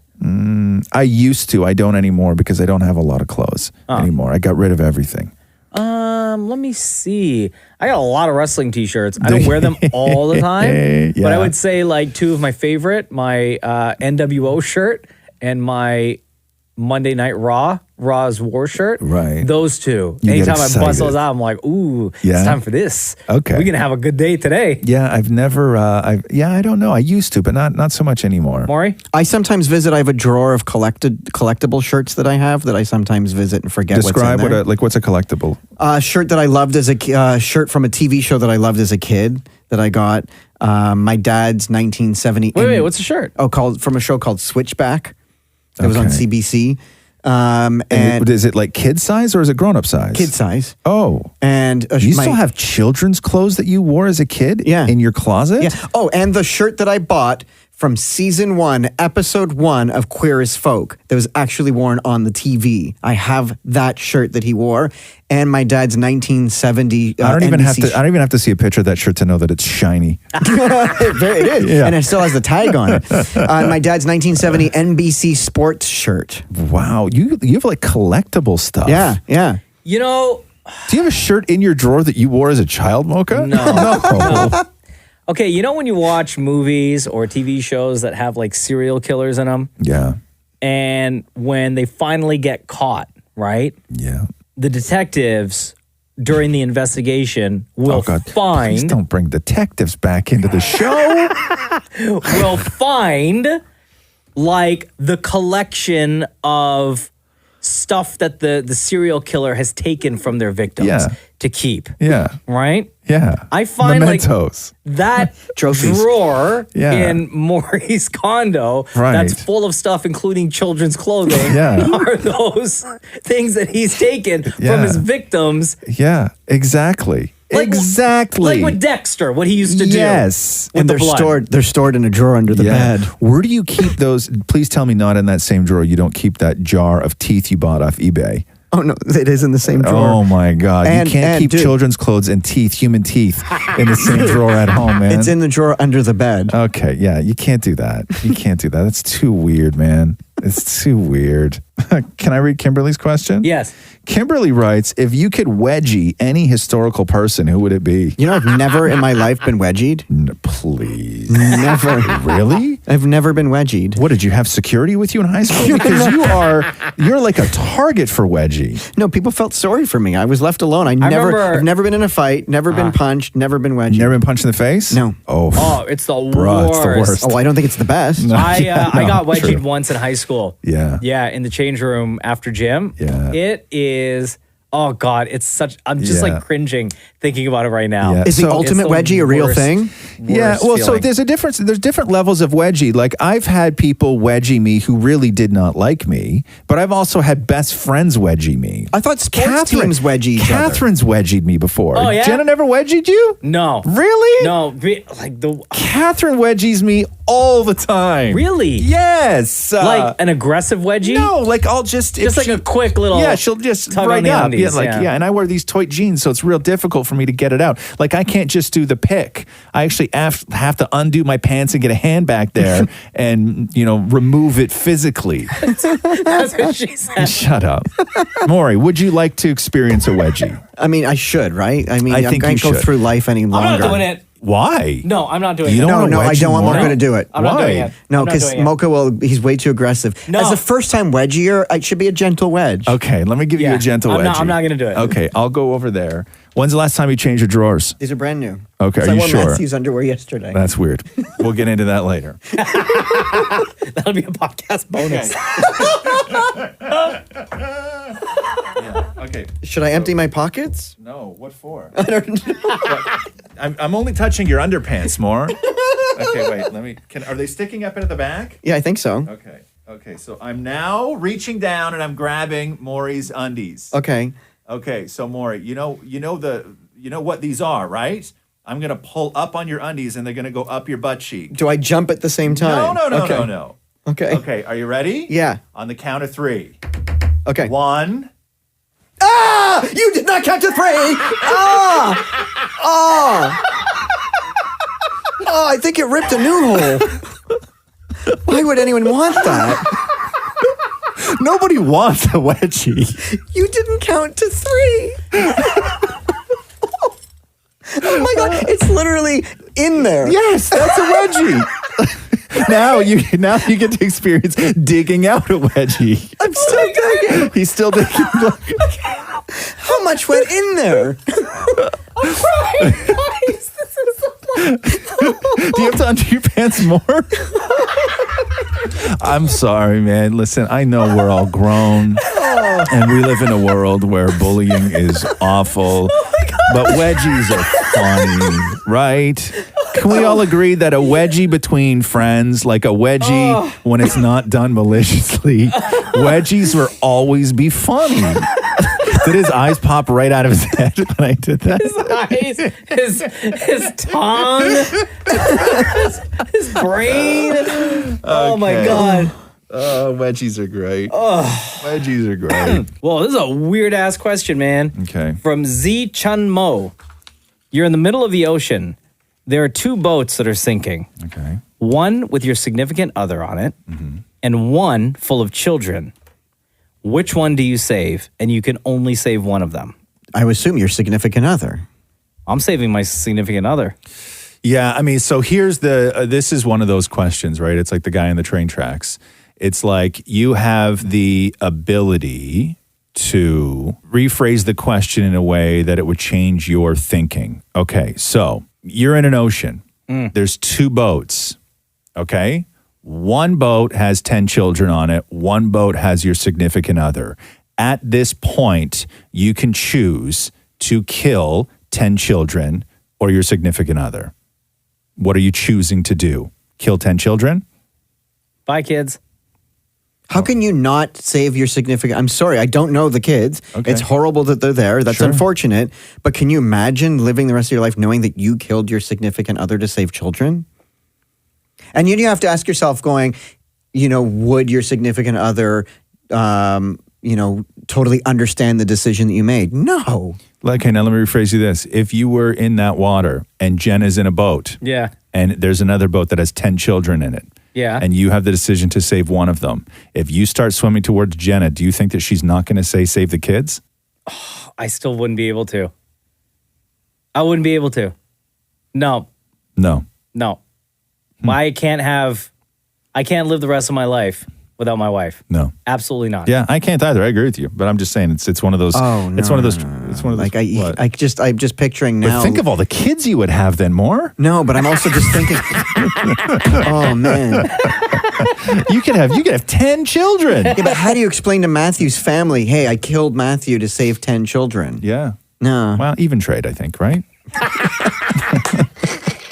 You could convince them of that. They'd probably be like, yeah. Okay, let's see here. Chrissy Marie asks, pasta with tomato sauce or pasta with rosé sauce? Oh, tomato sauce all day. Tomato sauce. I agree. I'm like tomato sauce all the time. I have no idea what's in rosé sauce, but I love it. You do, huh? It's one of my favorite sauces. Rosé, isn't it just red sauce and white Cream, sauce?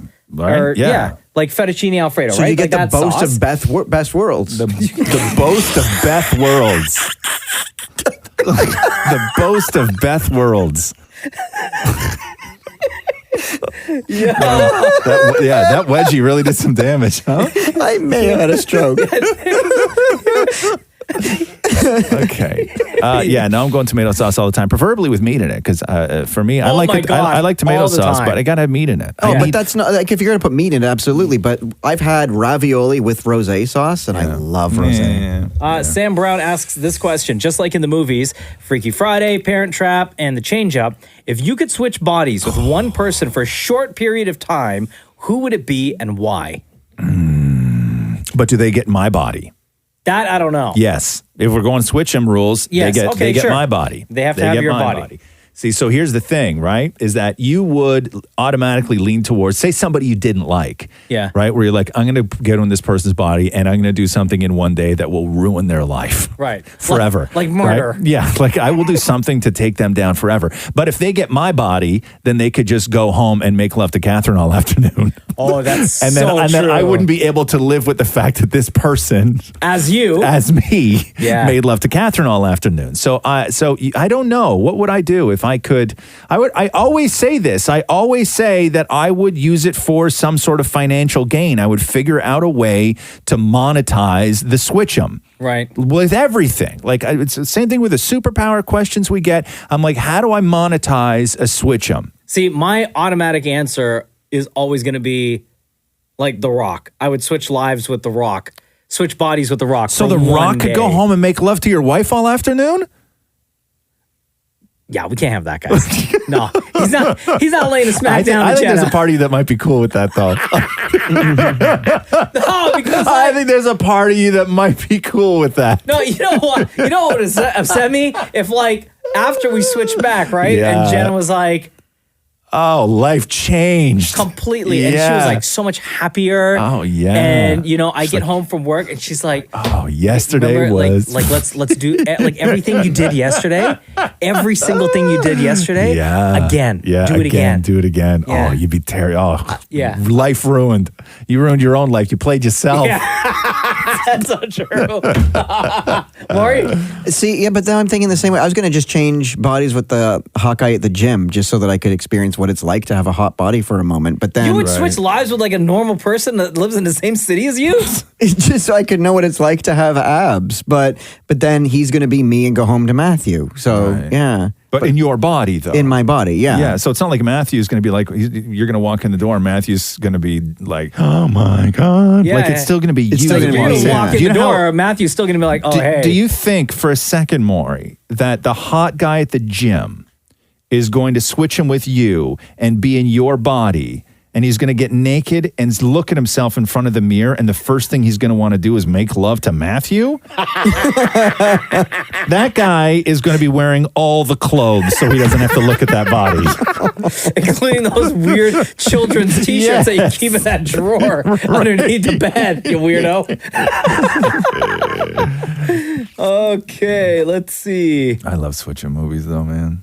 They're the best. Wasn't there one Face Off with John Travolta or something where they changed faces? You know that they've been trying to make a Face Off sequel forever. Travolta and Nicolas Cage. Do you remember that one? Yeah. They literally cut off their face and they switched Yeah. skin. Yeah. Wait, with the two of them in the movie again? Yeah, like Nick Cage desperately wants to make another Face Off. You know what? I'd be down for that. Yeah. Yeah. Yeah. Who's It was kinda stopping fun. him? Well, I mean, I'm schedules sure. and money and time. Movie and companies probably don't. You need a script. Yeah. You know, as a director, I know these things more. Okay. Oh, here's a question that I don't know if a lot of people know this story or the reason why. Z Chun Mo, who asked a question earlier, says, why does Dammit Maury drive Roz to work every morning? If Maury lives walking distance, well, I don't think Maury's ever said he's lived walking distance to the studio. Was there a significance as to when and why he does it? So essentially, why does Maury drive Roz into work every day? There is an actual story. So when I first started on the show, Catherine used to drive Roz in every day, and I felt horrible for her. So then I offered to Roz going, it just sucks that she has to wake up and at the time get Roxy ready and sit in the car just to drive Roz here and then go back home. So I said, why don't you just let her sleep a normal night and I'll come get you. I'm up anyway to do the show with you. I'll just come get you. Okay. So by the time Maury started working on the show, I had already been taking cabs to work. And yeah. And that's not how but that's not true. Yeah. And Maury desperately wants alone time with me. Maury, there's so much of Maury's day in his life where he's planning on figuring out a way to get alone time with me. Okay, the story I remember is I felt bad for Catherine. Maury, if I got a car tomorrow and said I'm going to drive myself in, don't worry about it, you would be crushed. Well, yeah, now because I look forward to those moments. Right. Oh, the moments, right? No, but it's nice. I actually really do appreciate it. Sarah Pollock, let me read this one to you. Okay. What is something that you succeeded at only after trying and failing several times before? Oh boy, succeeded at. What is something that you succeeded at? Knitting. What have you knit that you would call a success? I never finished knitting. Oh, then that's not a success. Okay. What have you been starting to knit? I've been knitting a scarf for the last 10 years. 10 years? How big is this scarf? Yo, in the amount of time, right? Yeah. In the amount of time that you spent knitting this scarf, it should look as big as a scarf that Lenny Kravitz wore on the streets of New York that one time. It does. Yeah, you should have a scarf empire at this point. It's like one long scarf that you do a little bit every time you have a moment. That's not how knitting works, though. That's That's not how knitting works. Yeah, and it's literally gone through winters and winters, never being worn. Wow. But I've succeeded It's probably at it. like made out of some fabric that you're not even allowed to sell anymore. Yeah. Probably gives you cancer. Toxic. What is something that you succeeded at only after trying and failing several times I mean, before? you could Chocolate chip cookies. You could easily say love. Yeah, sure. Right? Oh, Yeah. but that's a blah answer. Is it though? Love is a blah blah answer compared to chocolate chip cookies? Because I've tried baking them and now I can bake Oh, them. yeah. No, I'm trying to think of what I would like. Because I would Would say work for you. But I think that the thing is this, is that you have to define failure, not just not succeeding, but what you would consider to be failure. Like I've never sort of started a business and run a business and it didn't work and I learned from that mistake. And Right. like I haven't had that kind of life. I mean, it took me several times to get my driver's license. I failed and failed and failed and then succeeded. Well, there you go. How many times did you fail to get your driver's license? 5 times. Really? But then I brought DVDs. and gave it to the instructor or the person doing the test. And then I suddenly passed. Bribery? Yeah. Succeeded. Wow. No wonder. It shows. Trying to think. Okay. Maybe, oh God, like when I was younger, I wasn't the best with money. Right. And I had racked up a lot of credit card and bank debt. And I have it all under control now. So I would say maybe paying back money that I had owed. Mm-hmm. Because anytime I would get paid, like, yeah, I would throw some money at the credit card or at the line of credit. But I'd be like, oh, but I need, play money, let's just say. Yeah. So I was always, I guess you could say, failing at keeping up with my financials. Right. And then eventually I got a grasp. I, friggin' put my foot down. So I would say that maybe. Could that be one? Sure. Oh, I know. I know what I failed at miserably many times before I perfected it. What? Ribs.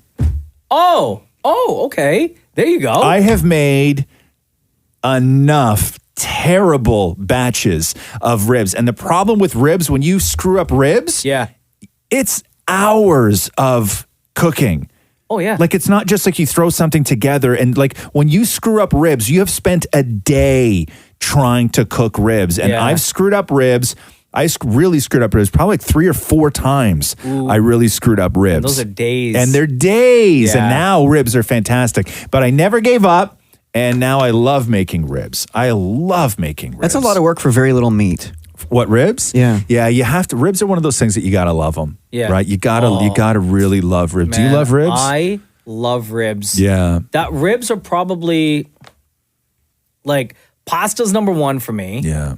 And then maybe hamburgers and then ribs. Right. Like I love ribs so much. Do you like a savory sauce or a sweet sauce? Savory. Yeah. I told you that my dad sauce. cuts the meat off the bone for me when he cooks ribs. But that's a problem, though. That means your dad is cooking ribs or doing ribs wrong if he has to cut the meat off of the bone. He knows that if he puts it in front of me, I won't eat it because I couldn't be bothered. You should just. Why can't you just pull it off? Yeah, ribs that are done perfectly, you should be able to just grab the bone and pull it right off. Well, because he's already cutting the meat off the bone for my little brother, so he just does it for me as well. He does it for you. Now, does he walk up behind you and like wrap his arms around you and just like do it that way, or do you hand him your plate? I hand him my plate, and like we all hand in the plate. Daniel, Kyle, and me will just raise our plates, and he takes them and stands like there he's going, cutting "Okay, guys." Thanksgiving turkey and then like handing out the pieces. Cuts the meat off your ribs for you. Yeah, he's and then how do you eat it, with like a knife and fork? Yeah, really? Yeah. You don't get in there with your hands, huh? No, because he knows that I absolutely hate getting my hands dirty. I'll even use a fork and knife when doing chicken. Your hands are dirty all the time. Yeah, all the time. But not with sauce. If you touch your phone, it's so It'll slip greasy. out of your hand. It's wet. Like I still use fork and knife when I'm doing wings. Yeah, no, I eat chicken wings with a fork too. Yeah, Oh, do you? Yeah. No way. Well, no, so I shouldn't say that. I don't eat the flats. I eat the drumsticks with a fork simply because I don't sauce my wings. I hit sauce on the side with wings. Yeah. Right. I'm a dipper. Same. And so what I do is I take the fork and I put it in the fat end of the drumstick. Yep. And I crank up the meat. And while the fork is still in there, I turn the drumstick, reinsert the fork into the meat, and then I pull all the meat off. So I have one big giant ball of meat on the end of a fork, and then I dip the whole thing into sauce, and then I eat it. Then I grab the bone and clean it all up. But I don't like dipping the actual drumette into the sauce. I like to remove hands when it comes to wings and ribs. remove the meat, dip the meat, and then I clean the bone. So do you dip the bone and then just suck the sauce off the bone? No. No? Okay. No. Why would you do that though? Just to get more sauce. Just if you like the taste of the sauce, you can dip the bone put and then another suck the wing bone. in it. Yeah, I guess, yeah. Like this, like the bone's not a spoon. Like it's not a sauce delivery system there. Like a dipping stick. No, it's not that. Clean the bone, get the bone off to the side, go for another wing. I always also order way more wings than I should. Yeah. I think that's the way to go. And I wind up eating them all. 2 pounds? So good. Yeah, always 2 pounds. Oh, so good. Always Oh, God, 2 I'm hungry pounds of now. wings. Always 2 pounds. Every week, you'll see us post on Instagram at Kiss925. Ask Roz Mocha. That is where you ask your question. And feel free to leave a rating and or review. Apple Podcasts is where we get the reviews from that we read on every single one of our podcasts. Thank you very much. This has been episode number 107 of the Roz and Mocha Show podcast. Thanks for listening to the Roz and Mocha Show podcast. Powered by Air Transat. Catch the guys live Weekday mornings from 6 to 10. on Kiss 92.5 Kiss925.com. or download the Kiss 92.5 app.